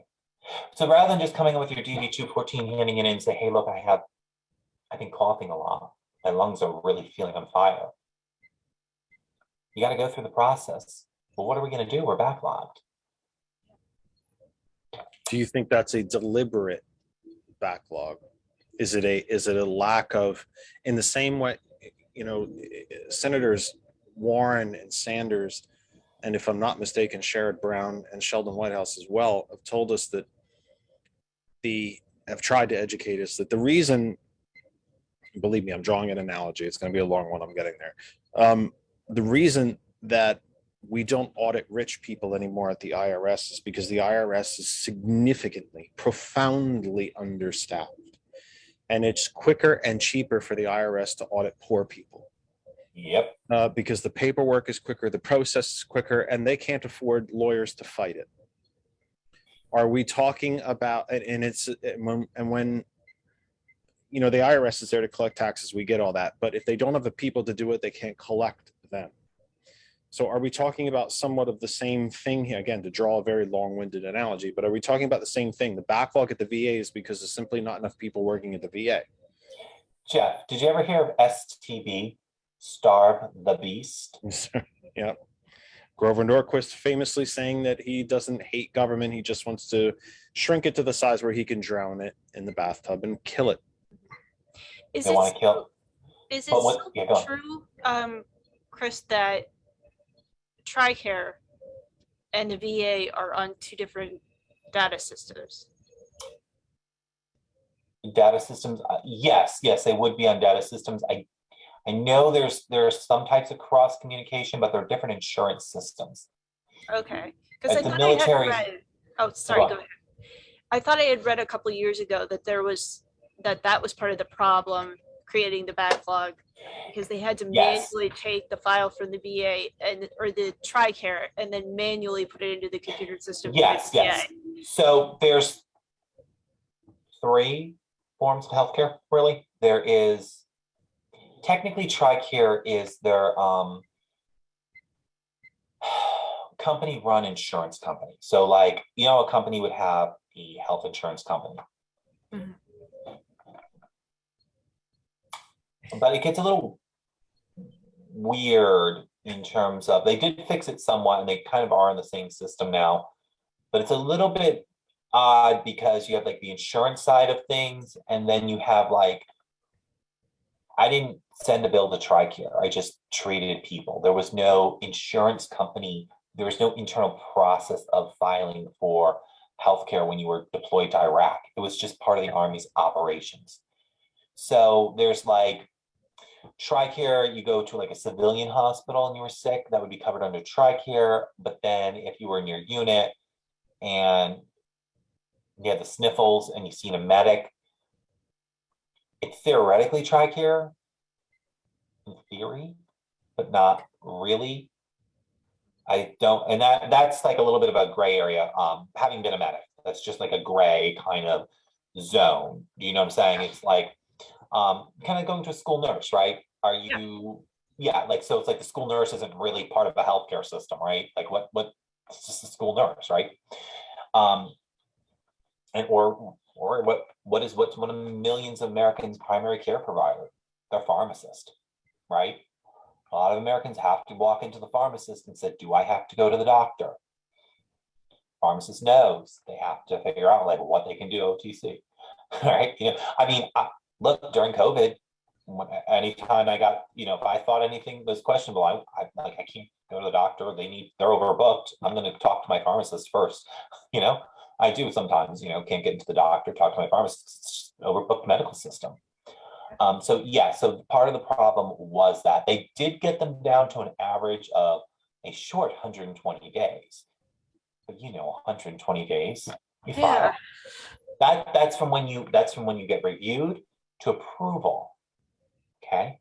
So then, you know, 6 weeks out to schedule it, you know, you wait 5 months for that lump. Yeah. You know? Chris, let me ask you a question.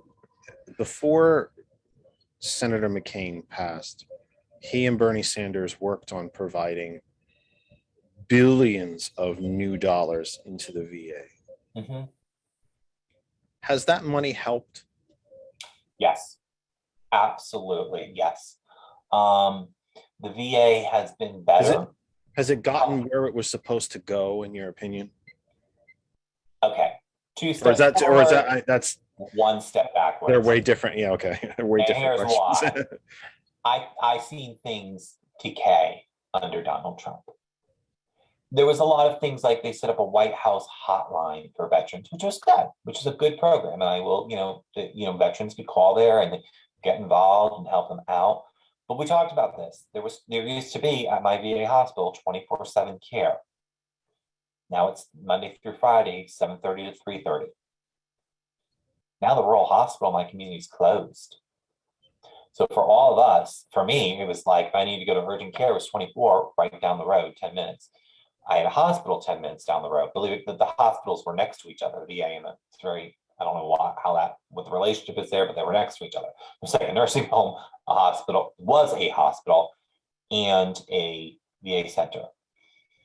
A lot of the quote unquote privatization has been about cutting benefits.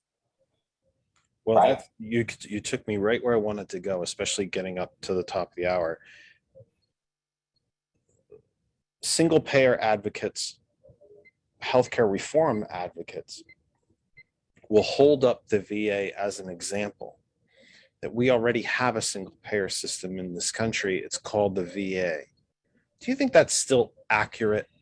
Or has the VA been degraded to a point where we really can't even hold it up as an actual example of single payer healthcare any longer? 40% of the, again, another analogy. I'm really loving my analogies tonight. 40% of the Medicare budget is privatized.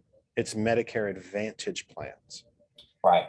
So as an analogy to the VA, would you still consider the VA to be an example of government-run single-payer healthcare, or has it been degraded and the chips or the death by 1,000 paper cuts of privatization have that we really can't look at it or hold it up that way as an example of single payer? I want to question your thought process here of black and white reasoning. I heard a really interesting thing on healthcare, and it was a person who believed in Medicare for all. And he said something very interesting to me. He said, in no country does the government pay for all its health insurance for its citizens. And no country is at 100% privatized. So he said, even in some of the most places like England or some of the most Scandinavian countries and some of the most premier health insurance companies, they still have some types of privatization.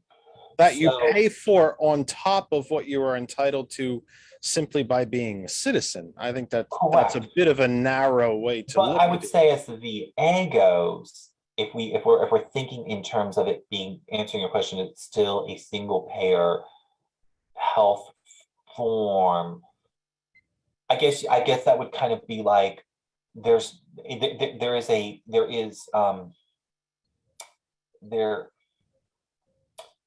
yes, it still is a.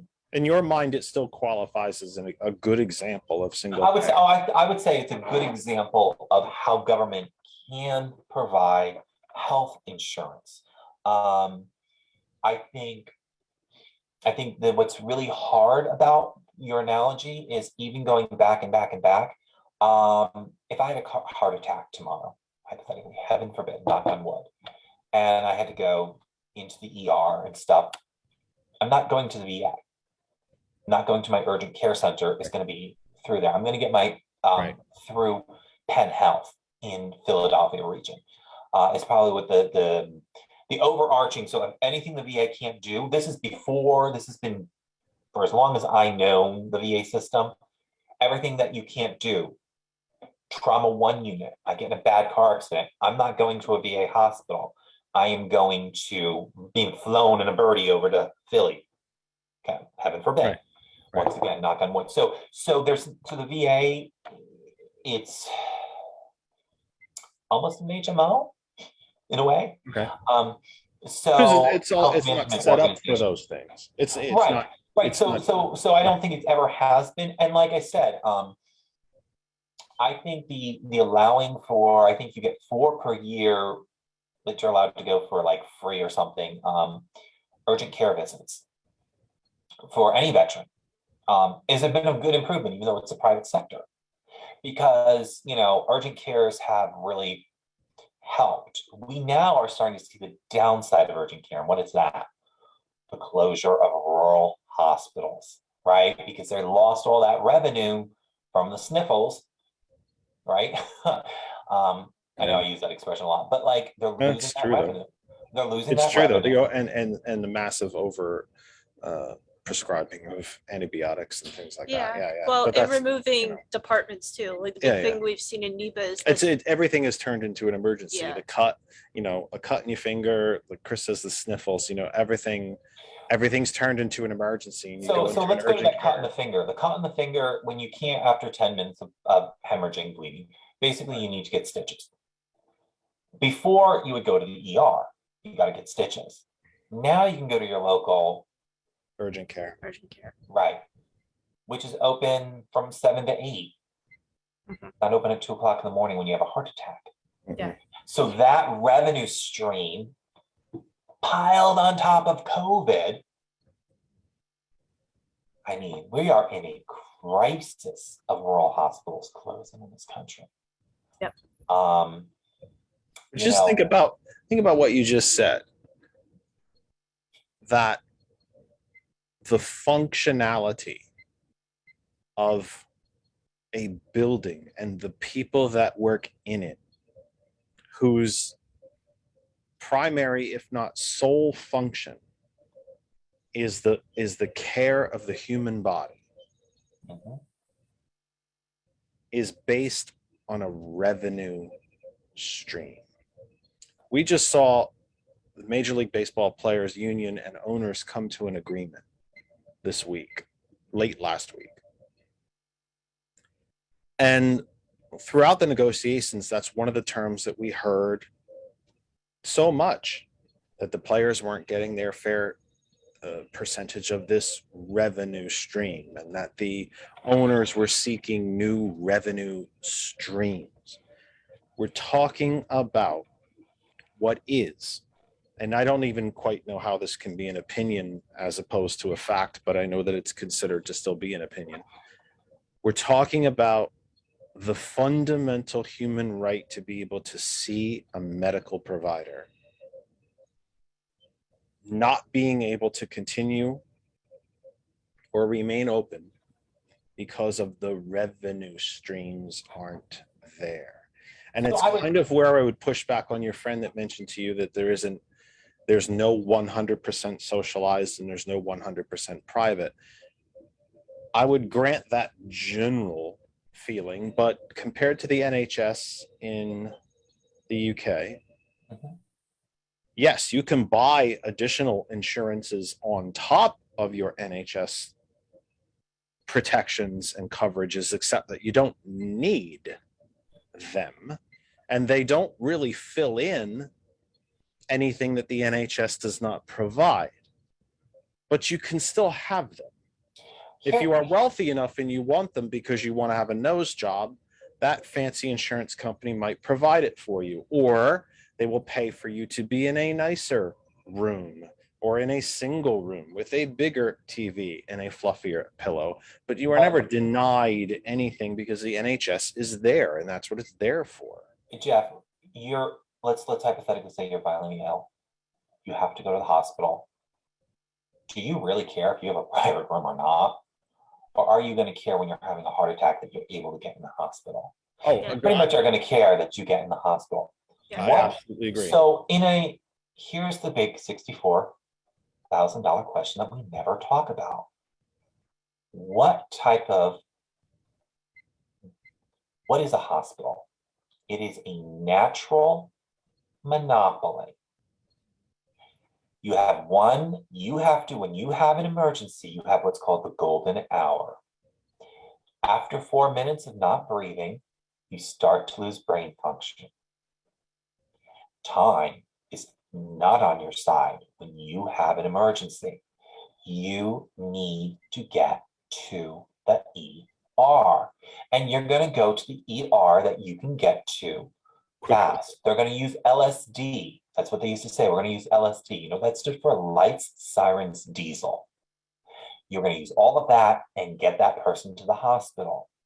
Hospitals are natural monopolies, and they are essential services. Do we need them to be private? Do we need them to be profit? Or is your quality of life? That's the key. Do we need them to be private?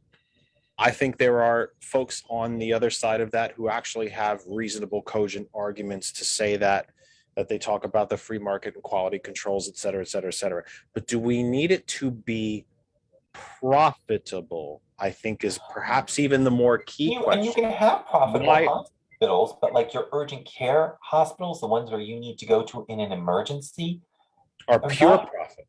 Yeah. They're pure profit. Yeah, those don't need, what the purpose of those things are is emergency services. It's an emergency. You need as many open as possible, and you need doctors sitting around waiting for that person with a heart attack to come in. And that's not really a profitable business model. Yeah, and this is where the state legislature with its oversight power could make a real difference. I mean, thinking right now of the hospital in Susquehanna County, that they were going to shut down, and there was outrage from the community. Then they came back and said, okay, we'll keep the ER here in the lab, but orthopedics, pediatrics, maternity, those are all shutting down. And if you look at it from a business standpoint, it makes no sense, because the ER is the department of any hospital that loses money. It's the departments like maternity and the professional, offices like orthopedics that make you money. So how are they going to keep a lab and an ER there with nothing else? I don't know. And there's That's an excellent question. there's a lot of consolidation that is just, it's a business decision, and it has nothing to do with care. Should we just bail them out and buy out the rural hospitals that are not profitable? See, here's what this is one place that her and I actually don't disagree, which is, fun when you're living under the same roof. For all of the single payer advocates out there, and I love all of you, and I understand it and I agree with it, I would go full Monty. I think the UK NHS is exactly what is needed here. Personally, I think it's the only way that you guarantee care to all and at equal access. And I don't even like the word access. I have access to an Aston Martin if I want one, and I really actually do want one, but I can't afford it. Yeah. But I've got access to it, but I can't afford it. So I think it's an NHS is the only way that you truly guarantee coverage to all of your citizenry. It's the only way, is the NHS. Everything is owned by the NHS. Everyone is an employee of the NHS. They are paid by the NHS. And, for the very, very bumper stickery sort of pushbacks on the NHS, well, you have to wait for care and you have to wait. Yes, if you're in hospital that day because you're having your nose straightened, and Christopher rolls in with that theoretical heart attack, your nose is going to wait because it isn't life-threatening. It doesn't mean that the care has been rationed. And by the way, if you want to talk about rationing care, what about all the folks who couldn't find a hospital bed when they had COVID because everybody else had it? What about rationing? That's a way of rationing care. When you live in a rural area and the closest hospital to you is half an hour, 45 minutes, an hour, that's rationing care because we've taken it from you and given it to the places where all the people are, because then we can make more money. That's rationing. I'm going to push back on one of your statements, and maybe this is more leftist. Have you gone to the ER in America lately? You don't. Yeah, we did last month. Into the ER and be like, oh, I would like to see the doctor now. Come right away. Yeah. Like, come on. Like, they're saying, oh, there's long waits. What? Right? That's kind of how ERs work. I don't know of I mean, I hear there's these long waits for healthcare, and I'm like, yeah. Not what statistically happens longer here? than Like, here. I don't understand that, No. you know. I don't get where the long waits are, you know, for in other and Europeans see their doctors more than Americans do. Yes, they So do. if we're going to start, what about that? What about the fact that in other countries with universal healthcare, however they get to it, you know, and you just see the doctors more, and you have longer lives. Yeah. Mhm. Correlation. I actually You get the am- care you need, and you live longer. So when you want to be in a healthcare system like that, there's a woman who is the heir, I don't know her name, of the Campbell estate. She's worth $3 billion. And now where she lives, she has to travel a lot longer to go to an ER. Her billions of dollars will not save her Yeah. if that hospital isn't open. And I think, you know, we were talking earlier offline about like how these are complex systems. Kind of like when in the Ukraine and Russian war, how the economic collapse of the Soviet Union was a very complex economic system. And we kind of sum it down to a 1 and a 0. When our healthcare system is very complex, and people don't realize when you're denying people health insurance, what happened? All those people with COVID without health insurance who died, nothing happened. They didn't get paid, these hospitals. We didn't take a system-wide approach to universal healthcare. You know, you have people who are not insured, but you have a law which says you have to treat them. Yep. I And am take the loss as a hospital. I am very, very late to reset the program. It is 7:11, although maybe that's a good thing. A little lucky 7:11 here on Eastern Daylight Savings Time, although I believe it is now, it's not quite dark out, but it's close. 7:11 Eastern Time here on the Kennedy Effect, live with you on this March 13, 2022. We appreciate every single one of you for being here, for watching, for listening, for allowing us into your groups on your national pages, your group pages, and your personal pages. We thank you very, very much. We could not be here without you. Please remember, if you ever miss any of the program live, you can always find it on our YouTube channel, also called That Other Side of Information. And of course, we are on, he's going to look at the cheat sheet. We are on, he meant to say, Instagram, Patreon, and TikTok. And I remembered to do a TikTok today. I don't know that it mattered one bloody bit, but I did remember to do it. Did my show announcement on TikTok, all of which are called That Other Side of Information. Facebook, YouTube, Instagram, Patreon, TikTok, all called That Other Side of Information. Best place to catch the program if you missed any. YouTube, I would say first, and any Facebook page where it has been shared, you can catch our program as a post right down in the line. Tap on it, it expands and starts to play for you. Perfect, super easy. Hot101.net, Apple App Store, Google Play Store, Tune In Radio app, and you can tell Alexa to play Hot101.net. And tomorrow morning, TCP returns with the morning show at 9 a.m. The phone line is open. I have a tickle all of a sudden, really bad timing. 267-227-9189, 267-227-9189, 267-227-9189. About 45-ish more minutes left of the program for this week. We will be back live next week. I have about 5 potential guests. We simply haven't settled on a date. So at least, technically speaking, we are guest-less again next week, but I hope to solve that very, very quickly. Again, I've got like 5-ish people who have agreed to come on the program. We simply need to set a date. So that would be next week. About 45 minutes left of the program. Again, phone line is open, 267-227-9189, 267-227-9189. Oh, I was just going to add a point because I really love this discussion because I'm a healthcare policy nerd. But I do think what to do with the hospitals is one question, and I'm kind of on the fence. about whether or not they should be national. I think practically it probably will not happen. Oh, it won't, but it Because- it doesn't mean it's not the Yeah, right thing to do. They're a tax-based resource, but Right. I think too, also it's the moment that we're in coming out of COVID is a moment where there's great opportunity to completely reimagine healthcare.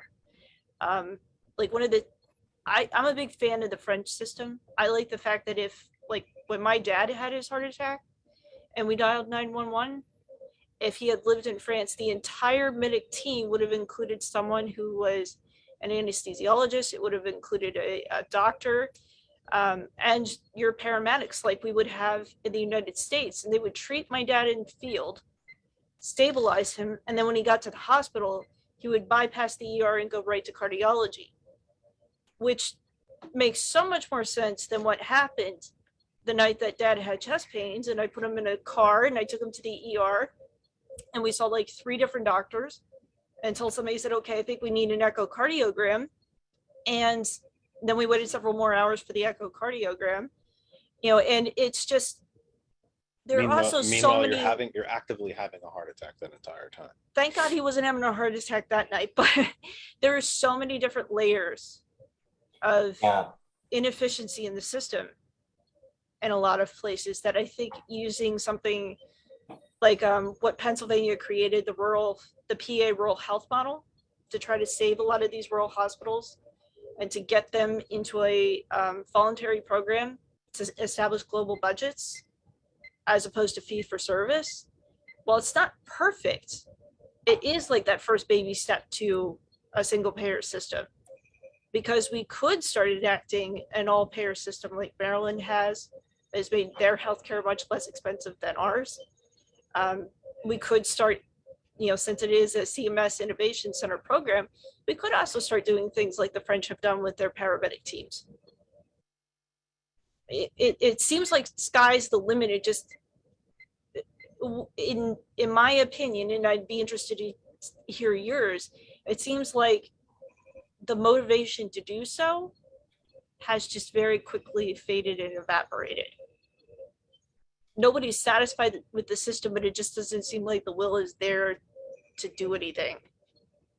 The will is there to do something. It's the profit margin. It's the profit motive. It's the politicization of healthcare, that we don't want to do these things because it's going to hurt the bottom line, and stockholders won't get their stock, and we won't be able to do stock buybacks, and we won't be able to do the same reason that, you and I are both patients there, but Lehigh Valley Health Network, for all of its great things and great doctors, made sure they replaced all the TVs in all the rooms with 4K TVs instead of, and however much that cost didn't go into PPE or didn't go into making an office visit $45 instead of $50 or something like that. It's about the profit.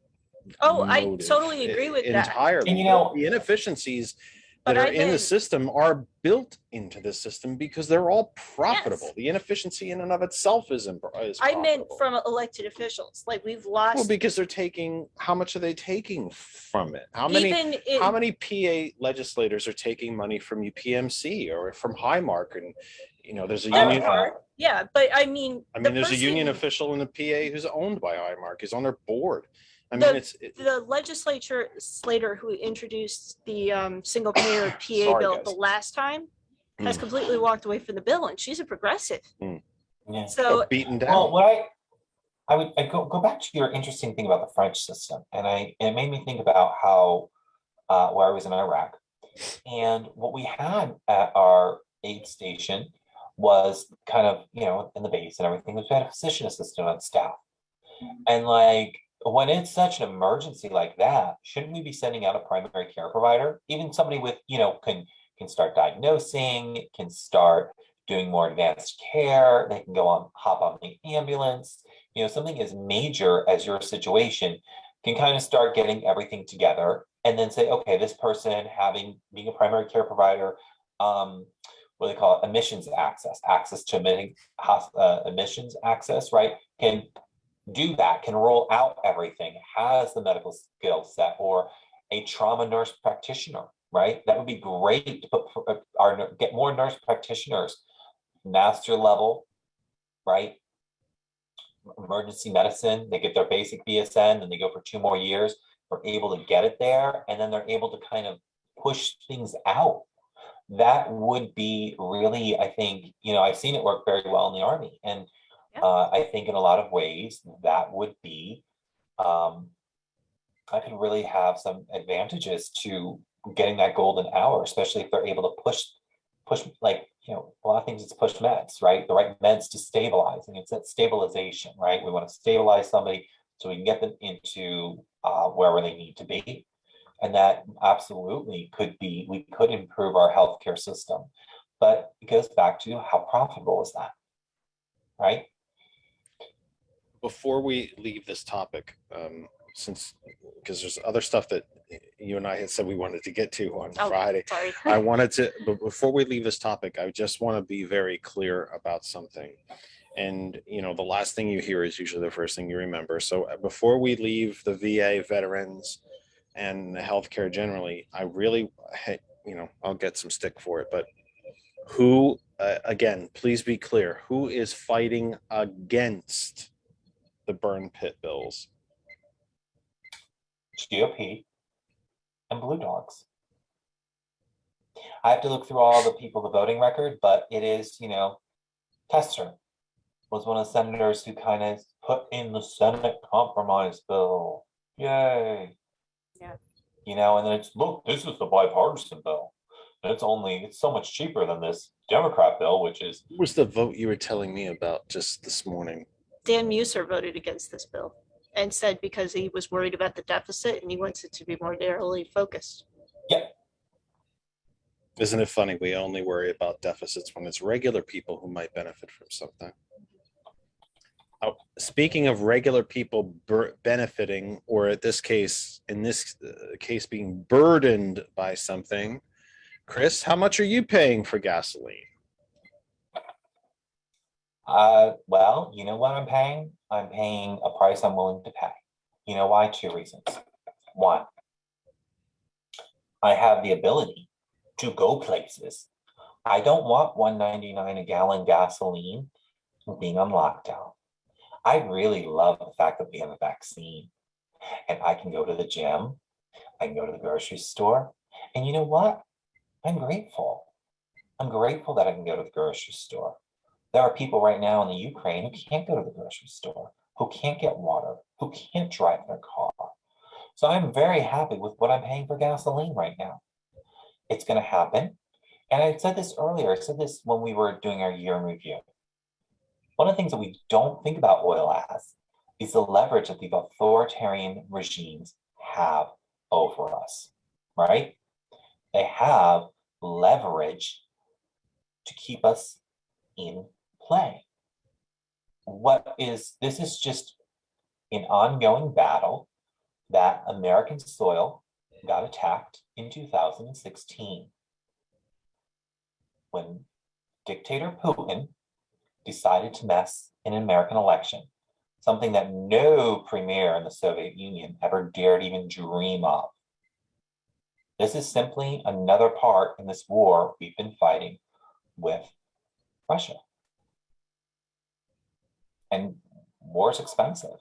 I mean, I certainly don't want to pay to these regimes. We need to get off our foreign oil dependency. We need to not just focus on electric cars, but what about dinky trains? Where I am in Westchester, for example, it costs $7 million to restore rail, which we could take 1,350 cars off the road. There's the demand, the demand is between 1,400 to 1,900 passengers a day, but the dinky rail would only do 1,350. That's why I get that 1,400 number mixed up a lot. So the demand is there. Small rail, only a few miles long. It was operating before. During the good old Reagan era, they got rid of that train. And we have a way of getting it together. And it's 2 things that it's going to help. Well, 3 things. 1, it would lower gas, makes more people be taking public transportation. 2, it helps the environment. 3, reduces traffic. This and the burden on the infrastructure Yeah. and so Yes, on. And like- again, and as you So mentioned, where is the downside of having this train? Like, even if I don't take the train, even if I'm not taking that train and using it personally, by the fact that I don't have to deal with the traffic. Yeah. And I'm not wasting my gas money sitting in traffic longer. I can pay the taxes for it and as you because said, I'm making the money up somewhere else, right? as you said, for a whopping $7 million, as opposed to the $8.5 trillion tax cut that was given away by Republicans in 2017, Trump, McConnell, Paul Ryan, Yeah. et cetera, et cetera. So for Yeah. not 7 billion with a B, 7 million with an M. Yeah. $7 million. Yes, I mean, I have been actively lobbying it because I'm like, when I seen it was $7 million, I'm like, this is train. And here's the other thing. There's also an access and fairness issue here. It brings people into Westchester University. It's a state school. So a lot of people who are attending community college in the very poor areas of Philadelphia can now take the train and get right into Westchester University and help build themselves out of poverty, right? We say, oh, let's send them to these affordable state schools, get a college education and help them. This is going to help a lot of students be able to finish their bachelor's degree. Then they could start at community college, pretty much at a certain GPA rate. I'd have to look into it. I know they have it with Delco. I'm sure they would eventually do. I believe they have it with Philadelphia. I can't be 100% sure. You just enroll and get your bachelor's degree. So I look at this as, you know, a major aspect. And the $7 million is it's to fix up the railroad. And what they did was really smart. They're going to rent the train, right? So it's not a big one. So as that money comes in from passenger services, they can start paying those. They're leasing a train, not renting. I guess the corporate word's leasing. They're leasing the train. So the way the revenue and everything lines up, it's a win-win situation. Would also cut down on the wear and tear on your roads too. Yeah. And it's a private nonprofit business. So the government doesn't own the train. It would be in its own little nonprofit institution. Take it. And about how many people would you say in Chester County commute into Philadelphia every day? Like, Well, I quarter of know what the overall suburbs are. It's 1 million people going to Philadelphia for the whole suburbs. Wow. So I don't know how many exactly commute, but they all drive up to the other train station. So a lot of those people are driving to another train station. So you get this very congested road called Route 100. I know you're like, wait a minute, we know what Route 100 is. Because it comes all the way up here. Yeah. Yeah, I'm like, so that Yeah. route, which is what do we know about Pennsylvania? Very few roads that go north to south, right? So Yeah, this they all go on an angle. right. They'll go on This some is a weird north angle. to south route on, you have to travel from the borough of Westchester, which is 18,000 people in it, which could all basically walk to the train station in Westchester. People who live there that commute in Philadelphia have to go to a north-south road, which you're Pennsylvania, you know how bad that is. Pours all these cars on that road, creates a massive bottleneck, Back up. Oh yeah. right? And that creates lost time, more road repair, you're burning your gas. Yeah, right? the The air worst quality pollution. Air quality where the bottleneck is. Yeah. There's a huge complex of apartments right there. Condos. Yeah. I think we call it Condo City because people can walk to the train station for Exton. So Yeah. there is maybe I'm going to put an estimate 2,000 condos in this like massive area, and more middle income people, not low income, but more middle income for Chester County. Chester County has a higher cost of living, even though wages are a little higher. So when you kind of balance everything out, it's still working class. I would most definitely consider that to be working class by Chester County standards. Randall, welcome to the program, my friend. The floor is yours. Okay, Christopher, thank you for sharing everything. I am obviously very involved in Democratic politics because I've been committee for 44 years and I'm running for re-election again. And Bravo. Yeah, you brought up many, many interesting points tonight, Christopher, and thank you for doing that. The whole thing on care of Vietnam vets versus care in other wars that we've been in is a travesty. I had one. I'm 69, so that explains what generation I am in. I've lost one good friend from high school to cancer because he got it from Agent Orange, and there's so many similarities. You know, you talked about the fact that we cannot sue the U.S. government.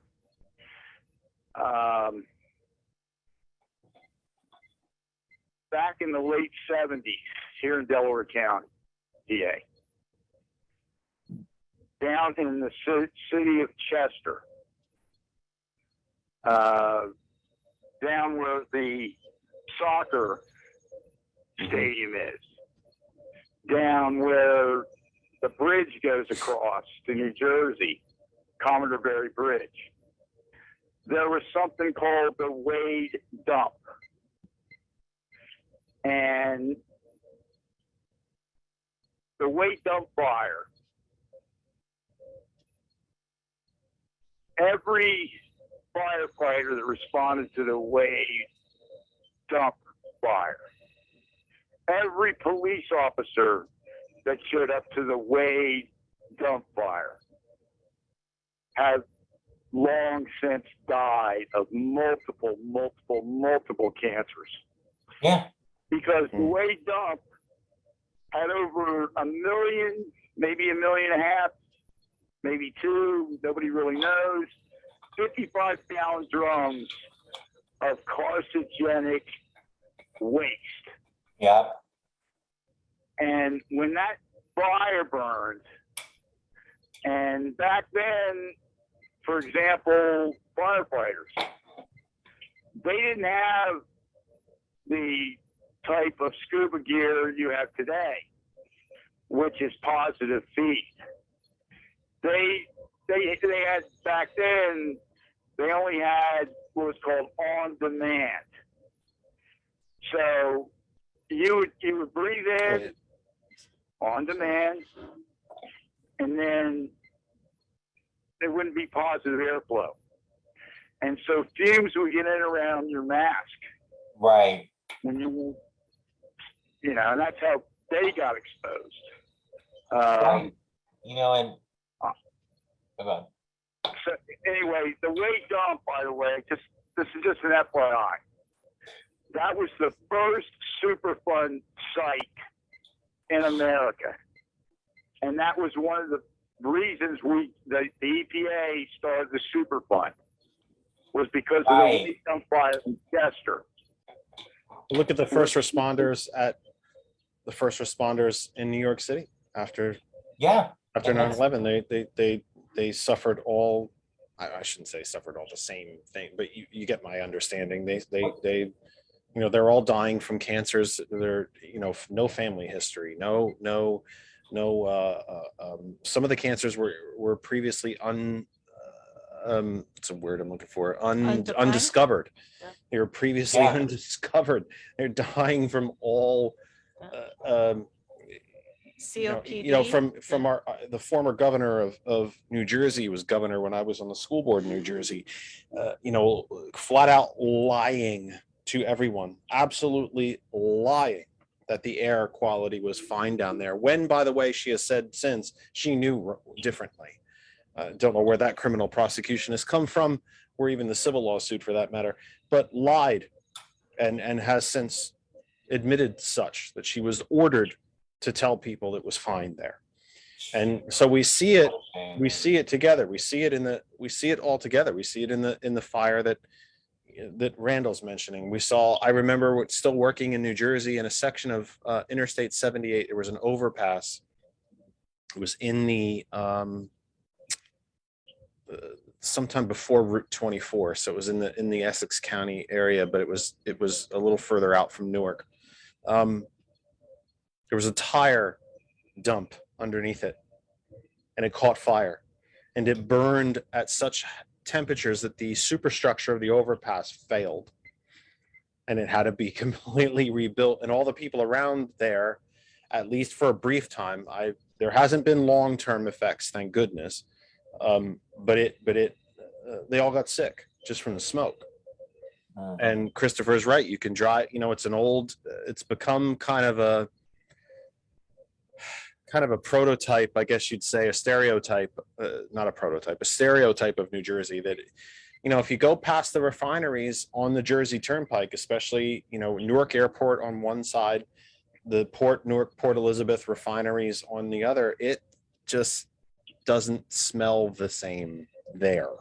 And there are higher concentrations of cancers in those areas, and respiratory disease and so on. So we're talking about different individual events: the burn pits, the fire under the Commodore Barry, and I-78, and living next to the refineries in Jersey. We're talking, and I'm sure it doesn't smell too good next to the refineries in Wilmington and Philadelphia either. By the way, I would assume it doesn't smell too good down there probably either. But also, people who lived close to the old the Philadelphia Navy Yard and the Brooklyn Navy Yard all got sick. All those folks got sick when they were building ships for the Navy at rapid rates for war. So we're talking about different instances, but we're talking about the same things: these man-made combinations of chemicals and materials and so on, used for purposes that these once natural elements were never meant to be blended together to make these things in the first place, and they're killing everyone around them. And Jeff, I couldn't say it any better than you just did. You just laid out the case why we need the House bill. We don't need to do more research. We already know these carcinogens kill. We've been seeing it throughout history. There is the historical context. There is the research methodology there. There already is all that information. It's already out there. It's not something that needs to be looked at into a little bit more. You know what that is? That is kicking the can down the road when people's lives are at stake. And correct me if I'm wrong, but it's not like they just started practicing the use of burn pits in Iraq and Afghanistan. They've done this in previous theaters. In Kuwait, they did.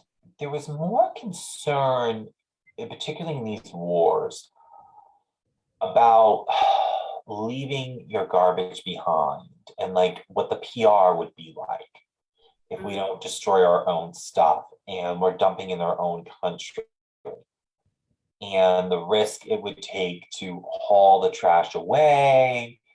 And there was a political kind of, we're going to win the hearts and minds of the people kind of thing going on. They really don't talk about it because the DOD, but this is from my remembrance of what was being talked about, why we were doing what we're doing. So this is more content that the DOD kind of probably would deny as a reason. These were the reasons we were given. Okay, so yeah, you didn't really. I don't think they were burning like toxic chemical things before. They didn't want to leave anything behind. That's what my explanation was for the burn pits. look at the Puerto Rican citizens on the island of Vieques, Oh, yeah. which has been the Navy bombing test range for goodness knows how long. They're all sick. Mhm. There's no burn pits on Vieques, but they're all sick. They're sick from whatever the shells and the bombing has placed into the soil, into the water table, because Vieques has been a test firing range for all those years. You had something you sent me. Go ahead. Read Well, it. I sent it to you if you wanted to say it. It was just So at work, we've been working around a proposed refinery that's going to be built in Luzerne County. And the Clean Air Council has been wonderful. They've provided us with a lot of information about the impacts around natural gas, fracking, and refining these products. One of the statistics that always jumped out at me was that your risk of cancer, particularly rare cancers and leukemias, goes up by about 30% if you are very close to a refinery. And I think their estimate was like between 0.5 miles and 3 miles. Wow. What else you got, Randall? Go ahead. Well, I was talking about the Wade dump fire in Chester, PA. Chester, PA is predominantly Black American. Our county has their incineration plant located in Chester. There's a specific separate for-profit incineration plant for medical waste that comes from Philadelphia, Wilmington, comes from everywhere, medical waste. And toxic fumes being spewed into the air. Same thing with Chester. It has an extremely high cancer rate among its residents. I live 2 miles away as the crow flies here in Delaware County from Chester. And so, EPA, the whole Philadelphia metropolitan region gets bad air quality year after year after year after year. And so that's just, one of the things that contributes to that. Obviously, automobiles contribute to that. Trucks contribute to that. Heck, 25 years ago, you were still allowed to burn leaves. 30 years ago, you're still allowed to burn leaves. Mm-hmm.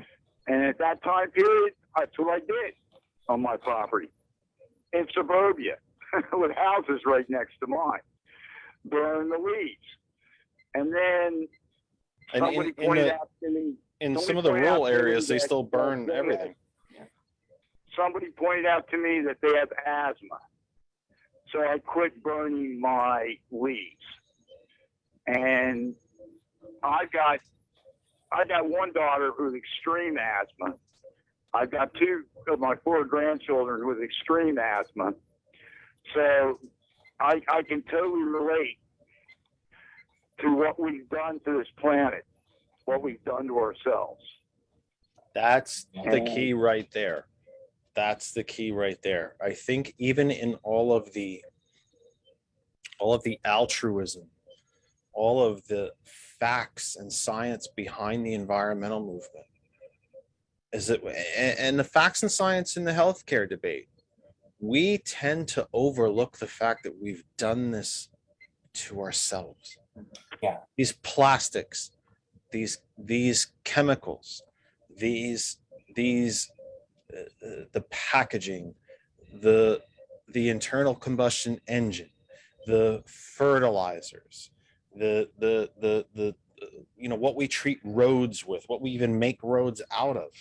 I mean, we have taken, I always find it very odd, not odd really, but kind of, we talk about these things as being man-made.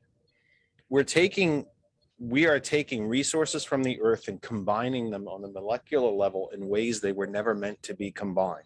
So I guess that makes them man-made, but they all came from original and sort of natural, for lack of a better term, natural sources, but we've combined them in ways that were never meant to be. And we've done this to ourselves. Did indigenous, I almost hate to say it this way, but did the indigenous peoples of North America, did they suffer the diseases that we suffer and at the rates that we suffer them? Yeah, probably some in as just a matter of genetics, but did they suffer them in the ways and levels to which that we suffer them? There's no evidence of that. There's if you were 18 years old and you began a very strict, what we refer to as the Mediterranean diet very little, if any, red meat, lots of fish, lots of fresh vegetables, nuts, fruits, and essential oils, predominantly olive oil, you would add 10 full years onto your life. And if you started that Mediterranean diet when you were 60, you could still add as much as 8 years onto your life. We are doing this to ourselves. And I don't think we at times take the step back to say, we did this. We did not create, we did not mean, or not mean, we did not have to create the level of chemical saturation that we have. We've done it because it's profitable and because it made other things cheaper.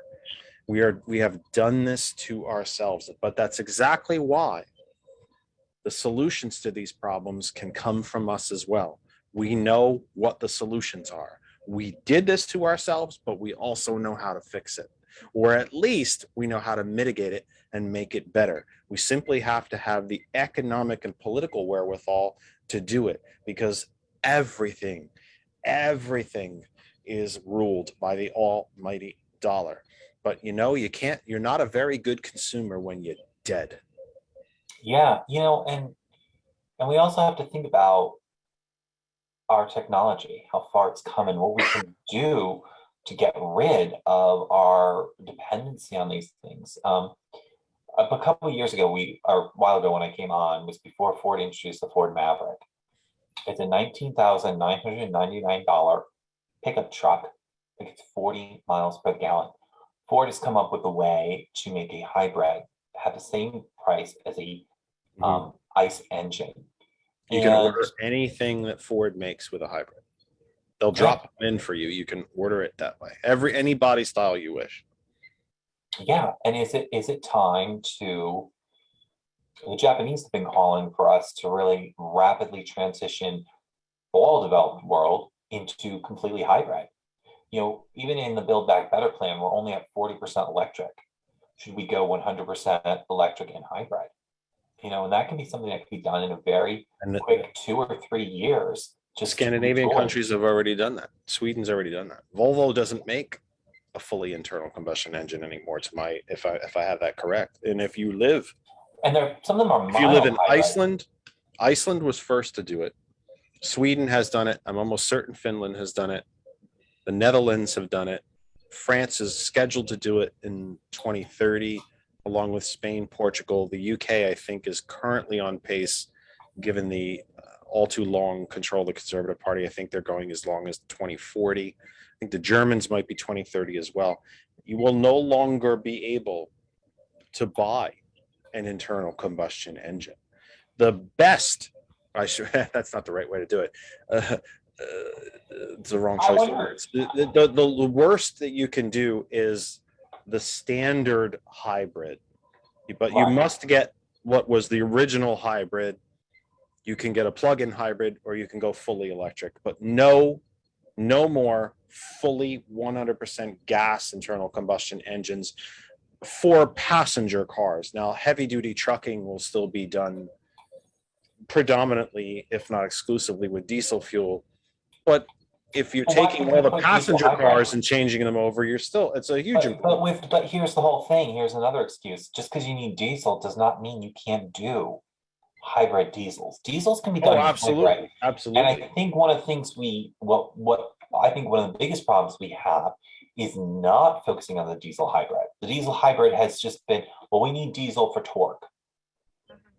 Our torque numbers today are through the roof. I'll take a look at the roof. Look at the electronic. We need diesel. Look at the E Mustang, or the Ferrari, Lamborghini, all the supercar makers, McLaren, Bugatti, all the big Aston Martin, all the big supercar makers on the planet make a fully electric model. There's no gears. There's no gears. You put your foot down and you take off like you were shot out of a cannon, no pun intended. And then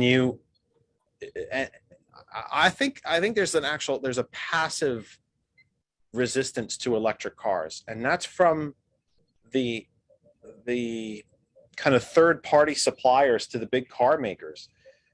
An internal combustion engine has, Christopher, you probably know way better than me, hundreds of parts in it.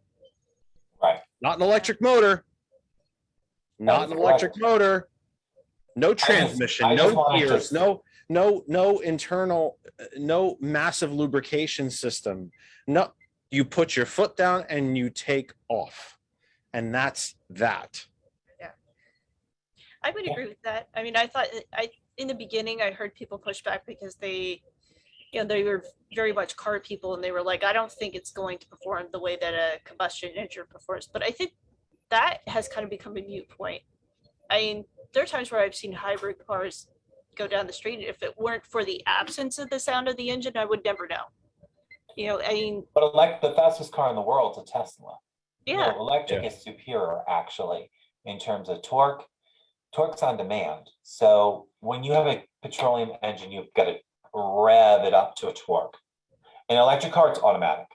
It's at the speed of electricity. Right?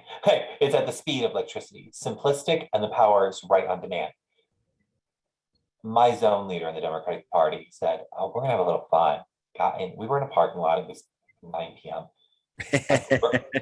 We're gonna have a little fun. This 220 horsepower Chevy.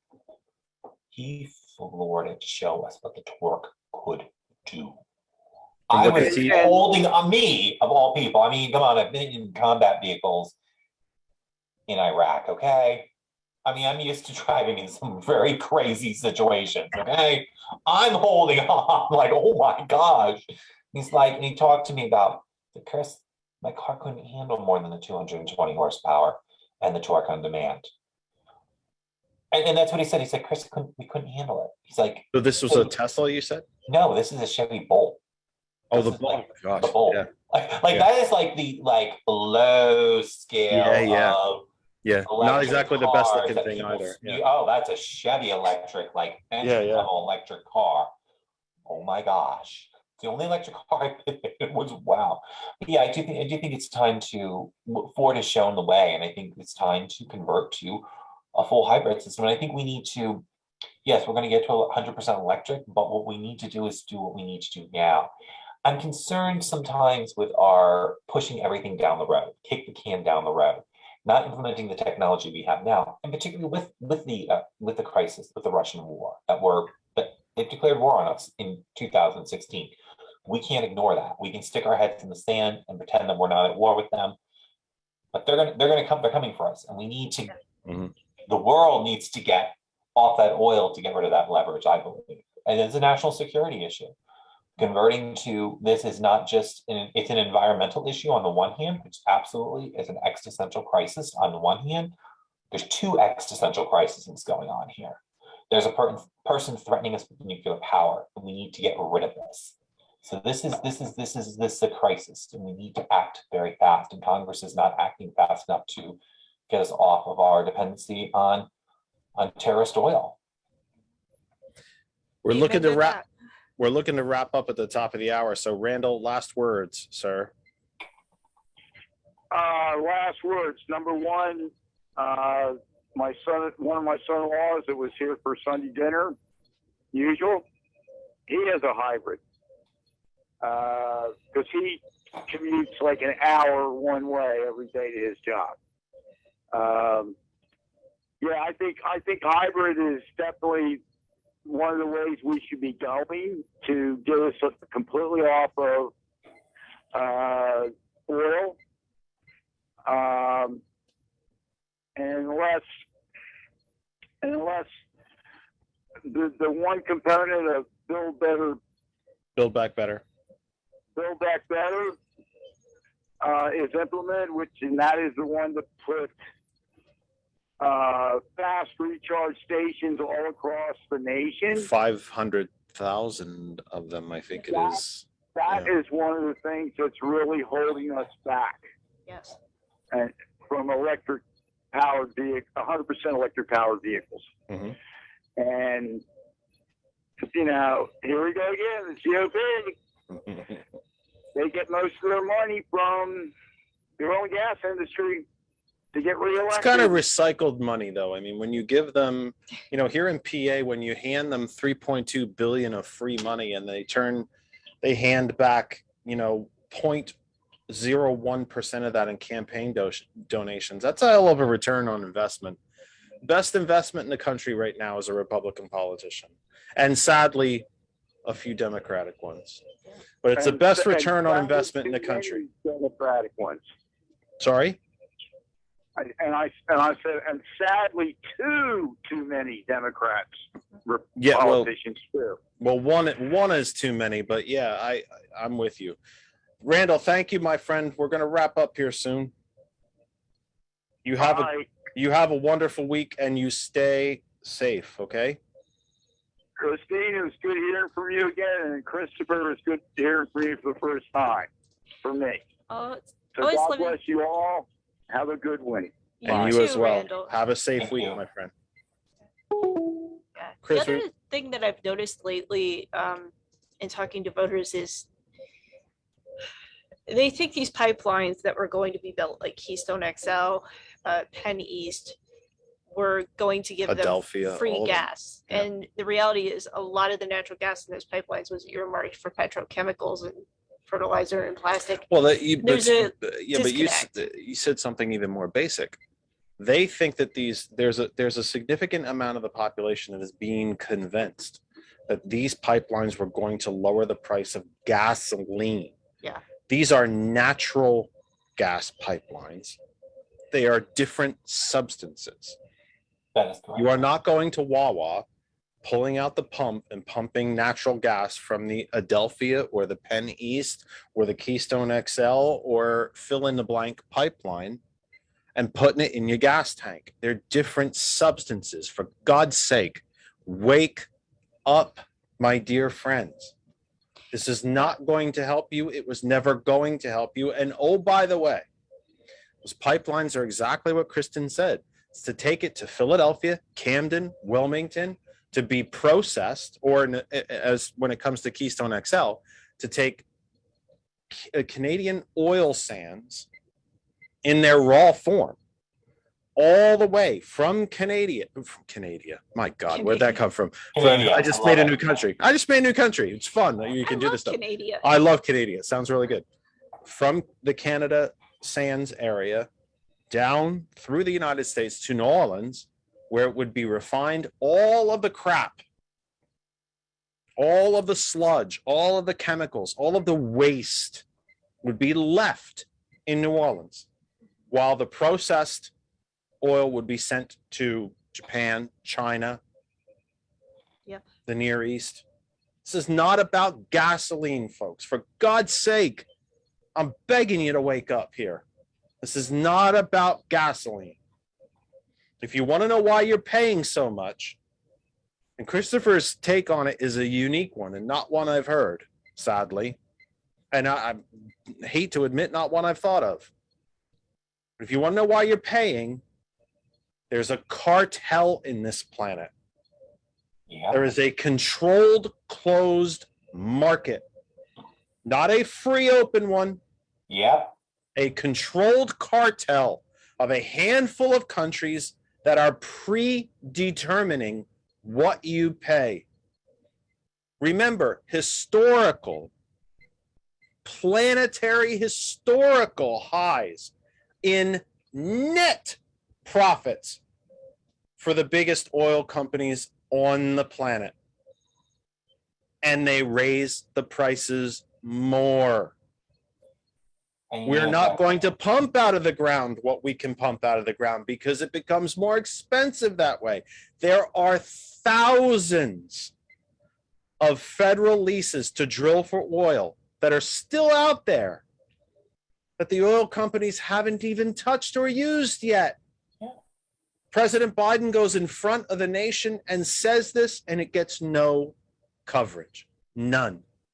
There are thousands of leases going back to the Bush administration and the Obama administrations that no oil company has even put a spoon into the ground to dig for yet. None. Thousands of these leases, offshore, on land, federal lands. And you wonder why you pay. You know why you pay? Because you can. Because they've decided you can. And they've decided that that money is their money, not your money. That's ours. And we can do a little bit of work just to keep enough. I'll tell you what the best analogy is. It's a drug deal. Here's just enough gas to keep you hooked on it. And it gets more and more and more expensive. And you got no choice but to keep buying it. Where the hell else are you going to go? If you don't like the price of a burger at place A, this is America, for God's sakes. There's probably 50 more places you can go get a burger. You don't like the cheesesteak? There's 30 more places you can go get one. Not gas. Even if there is 100 other stations you can go to, they're all basically charging the same thing. Yep. It's collusion. It's a closed market. It's a cartel. It's not inflation. It's price gouging. There's a goddamn difference. It creates a national security risk. Our national security is at risk. Our democracy is at risk. These countries have attacked us. The oil OPEC Plus has attacked our elections. Yep. And if we do not take this seriously, and we can't. Well, and that's where we need to really be aggressive on both fronts. And I don't think that the Joe Manchin compromise, honestly, is going to go far enough with the threat that the OPEC Plus is sending towards with their goal is to create every regime in the world to be an authoritarian. That's what Putin wanted. Putin wanted Trump to tear in America, wanted America to go away. Chris, I don't think either one of us is so unrealistic or so pie in the sky as to, as much as we support a full transition to electrify everything in this country and power it through wind and solar. I don't think either one of us is naive enough to think that we're going to do that next week. Correct. But dear God, simply because we cannot do it in a week, does that mean that we should never do it? Well, of course it doesn't, for God's sake. Oil. Like we produce, if we said, okay, we're producing, 9 million barrels a day, I think it is. We consume 19 million. Okay, let's get rid of that 10 million. We have the technology. Well, first off, stop shipping it out. It used to be law in this country up into, kids, the Obama administration, that we weren't allowed to ship petroleum products off of U.S. shores. If it was produced here, it had to stay here. And that law got changed during the Obama administration. And yes, we're paying for that. We're paying for it every time we fill up. So please remember what I'm trying to say here. I know we can't all switch over and have electric cars a week from today. I know we can't. I'm absolutely certain of it. But does that mean that we don't start the effort? The greatest journey begins with the smallest step. If you want to get somewhere, you have to get the hell up off your ass and start getting there. So let's start getting there, for God's sake. I see the wind turbines up on mountaintop in Luzerne, Lackawanna, both. Luzerne. All Luzerne or both? Because No, there's it's two Luzerne. sets of them up there. It's all Luzerne. Well, I that see one's the in Northumberland a little But I bit see over. the wind turbines up there. They're generating fabulous amounts of electricity. We could be doing that everywhere. We just talked, Kristen and I just talked to a fellow resident right here where we live in our complex, who said, why don't we have solar panels on our roofs in this entire complex and get off the grid? Yeah, bravo, I'm right there with you. Why don't we? And then we could have charging stations right where we park. We can't get an electric or a hybrid right now, Kristen and I. We're not going to run. We wouldn't be allowed to run 100-foot extension cord from where we live out to the curb. But if we put solar covers over the parking places, I'm sure you've seen them, Chris, at like office complexes are actually really good at doing this. They cover their entire car park with solar panels. The cars are covered. You get to stay out of the weather, and the charging station is right there. And that electricity helps power the office complex. Why aren't we doing this here? The truth is that we can. That's a fact. We can. Simply because we can't solve the problem in 10 minutes doesn't mean you ignore the problem. Right. So let's solve the problem, for God's sake. And you know, How it's many really more sad. examples of this do we need? We didn't need a Russian-Ukrainian war to figure this out. We know what the answer is. Remember, Chris was talking about a $7 million railway. We give $3.2 billion to the fossil fuel industry every year just in Pennsylvania. Yeah. Or 7 even like million. we're fighting the big strong Russian army, and we're giving Ukraine $13 billion. Do you realize that's less than 2% of the DoD budget? Like, so here's this massive ground war. Massive effort. The national garrison is on the food, the supply lines.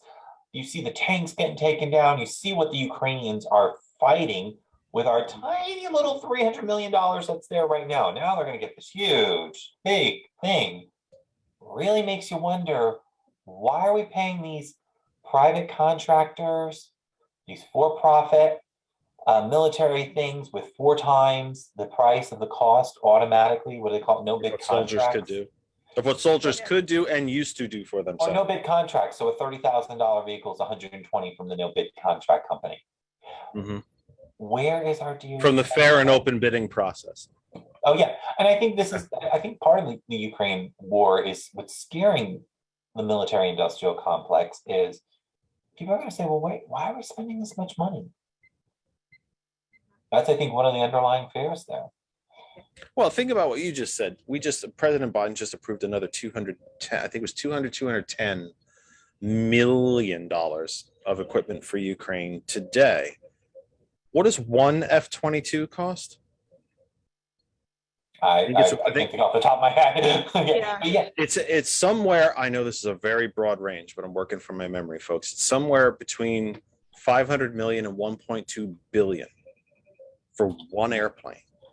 But we've sent a whopping, what are we at? Not even 4 yeah, billion. 35 just. I think we've only sent about 4 billion total to the Ukraine so far. So the lifetime cost of the F-135 project is going to be $1.6 trillion. So I think Right. when you look at the Well, that's the 35, cost, yeah, there's yeah. a lot of money that goes into maintaining. Like buying an aircraft is not like buying a car where it's all up front. You have to look at the life of that product more or less than just the cost of buying it. So I don't just that's why I was looking at the $1.6 trillion project, and we're just. Yeah. And these Ukrainian the airplanes, the 29 MiGs, The MiGs, yeah. MiGs, they're worth like $5 million. They're asking for 24 of them. You know what I mean? And that's controversial, but like, oh, we'll just drop. Well, they're $1.6 billion on they're something asking that for the doesn't even fly. 24 They didn't even fly for a while. They have 35. They couldn't even get them to fly. They're asking for the 24 that the Polish gave to us. Right, the Poland has. So, That's going. Yeah. Anyway, Chris, we're going to wrap up. It's 8:07. Thank you, everybody. Let me just say, is there anything else that you wanted to throw out there that we didn't get? You know, when you and I talked on the phone, how many different topics did we hit? Like a dozen, and we somehow didn't get to even. We didn't get to too many of This those. is good. We didn't get to too many of those tonight. So let me just open the floor to you and throw out whatever last thoughts or whatever. I think one of the things that we need to still be fighting for is, realistically, we need to go back to Build Back Better. We have to also really emphasize that, and we talk with our people saying this is a national security risk now. I've said that before. I've always seen that the energy, the getting off of fossil fuel would make us more safe. But I think we need to really hold Republicans accountable for putting our country at risk. We need to talk with our Republicans who are thinking about it and everything. Say, hey, look, we were transitioning off this Russian oil. I think we need to have that conversation. So And everybody out there in Radio Land, thank you. I am Call your Christopher- legislators about the burn pit. I bill. was just going to Yes. ask. is For there- goodness sake, Yeah. call your Republican Yes. legislators and ask them the question. We thought you were patriotic. We thought you loved the military. We thought you would do anything for our veterans. Yeah. And now, but except pay for their care. And maybe or even recognize that they need the care in the first place, which might even be the greater sin, is that we're going to ignore that you even have a problem in the first place, because that problem's costly. So the hell with you. And if we can delay it, you'll die eventually anyway. And then we don't have to worry about it. It's unheard of. It's unconscionable. I thought you were patriots. I thought you were Republicans who wrap yourself in the flag and kiss ass up of the military all the chance you get, with Fox being on every military base on the planet. We thought you loved the military, except when they're sick and they need your help. In that case, if we can delay, you're going to die of cancer soon enough, and then we don't have to pay for it. What kind of patriotism is that? What kind of thanks for service is that? I mean, God bless all the private businesses that'll give you a free coffee or a free slice of pizza or donut or whatever the heck it is on Tuesdays for military people, whatever the heck. You need greater military vote than for in that. 2020? You need a hell of a lot more help than that. Who would they vote for? If they voted for Biden. The military's not with the Republicans anymore. I hope that's true. They voted the poll. They did a polling for they did polling like, who are you supporting for the military time? The first time in history, the military actually voted for Joe Biden over Donald Trump, because they've had enough of it. People are getting, the military at least are seeing it, because they're paying attention more. And that's the problem that we have, is people aren't paying attention to all this shenanigans that's going on. Unfortunately, it's words and actions, right? It's words and actions. Well, and to your point that you just made, Chris, I noticed that when the vote first happened, there were news stories in local papers.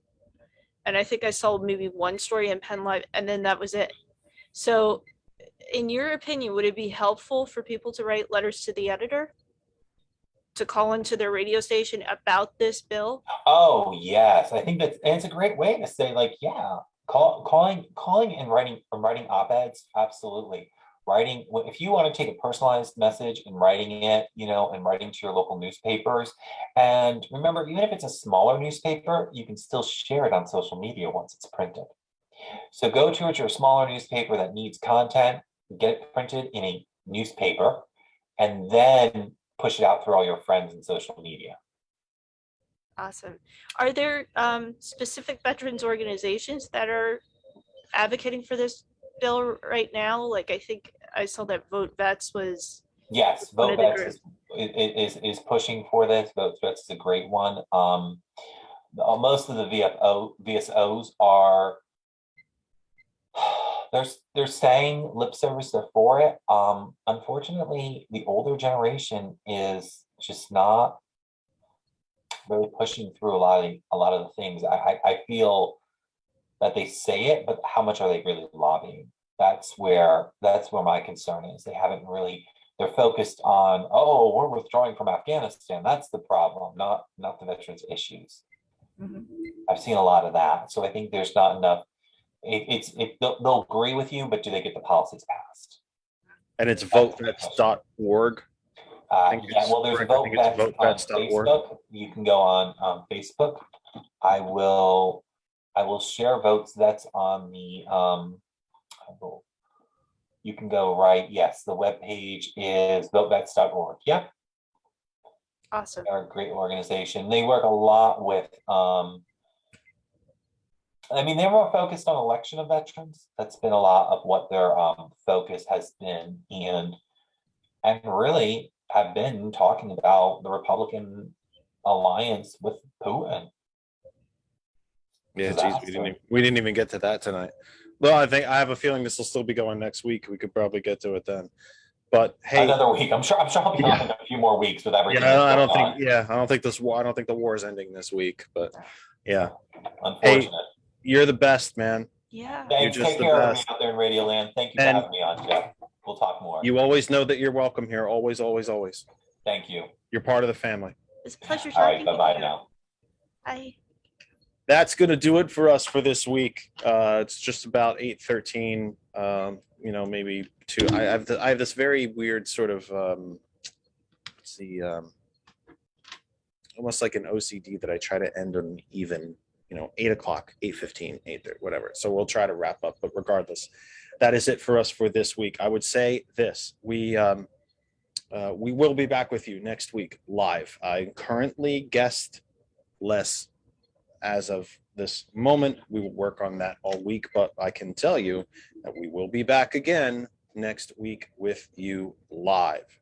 For George and Lynn Dare, for April Riddick, for DJ Lex, DJ Earl at Hot 101, for the entire TCP family, Whitney, Marquise, Andrew, Taekwon, everybody. I'm so afraid I'm going to miss somebody, but the entire TCP family, for the whole Hot 101 family, again, Lex, Earl, and of course for April Riddick, I wouldn't be here without her, and of course for my much prettier half, my much better half, smarter half. She educates me a lot. She smacks me down and educates me with facts and stuff that I thought I knew. For Kristen, I am Jeff Kennedy. I would do my usual long thing about vaccinations and everything else. Let me just say, to put it simply, since it's 8:15, I beg you to please take care of yourselves and each other. We are a community. We are a society. We are one nation. We may have different states, different shades of skin, different looks, different states, different areas that we live in, but we are one country. We need to take care of each other. So please, you take care of yourselves and each other, and we will see you next week. For now, good night. If you missed any of the live program, youtube.com, that other side of information. Thanks so much. Have a great week.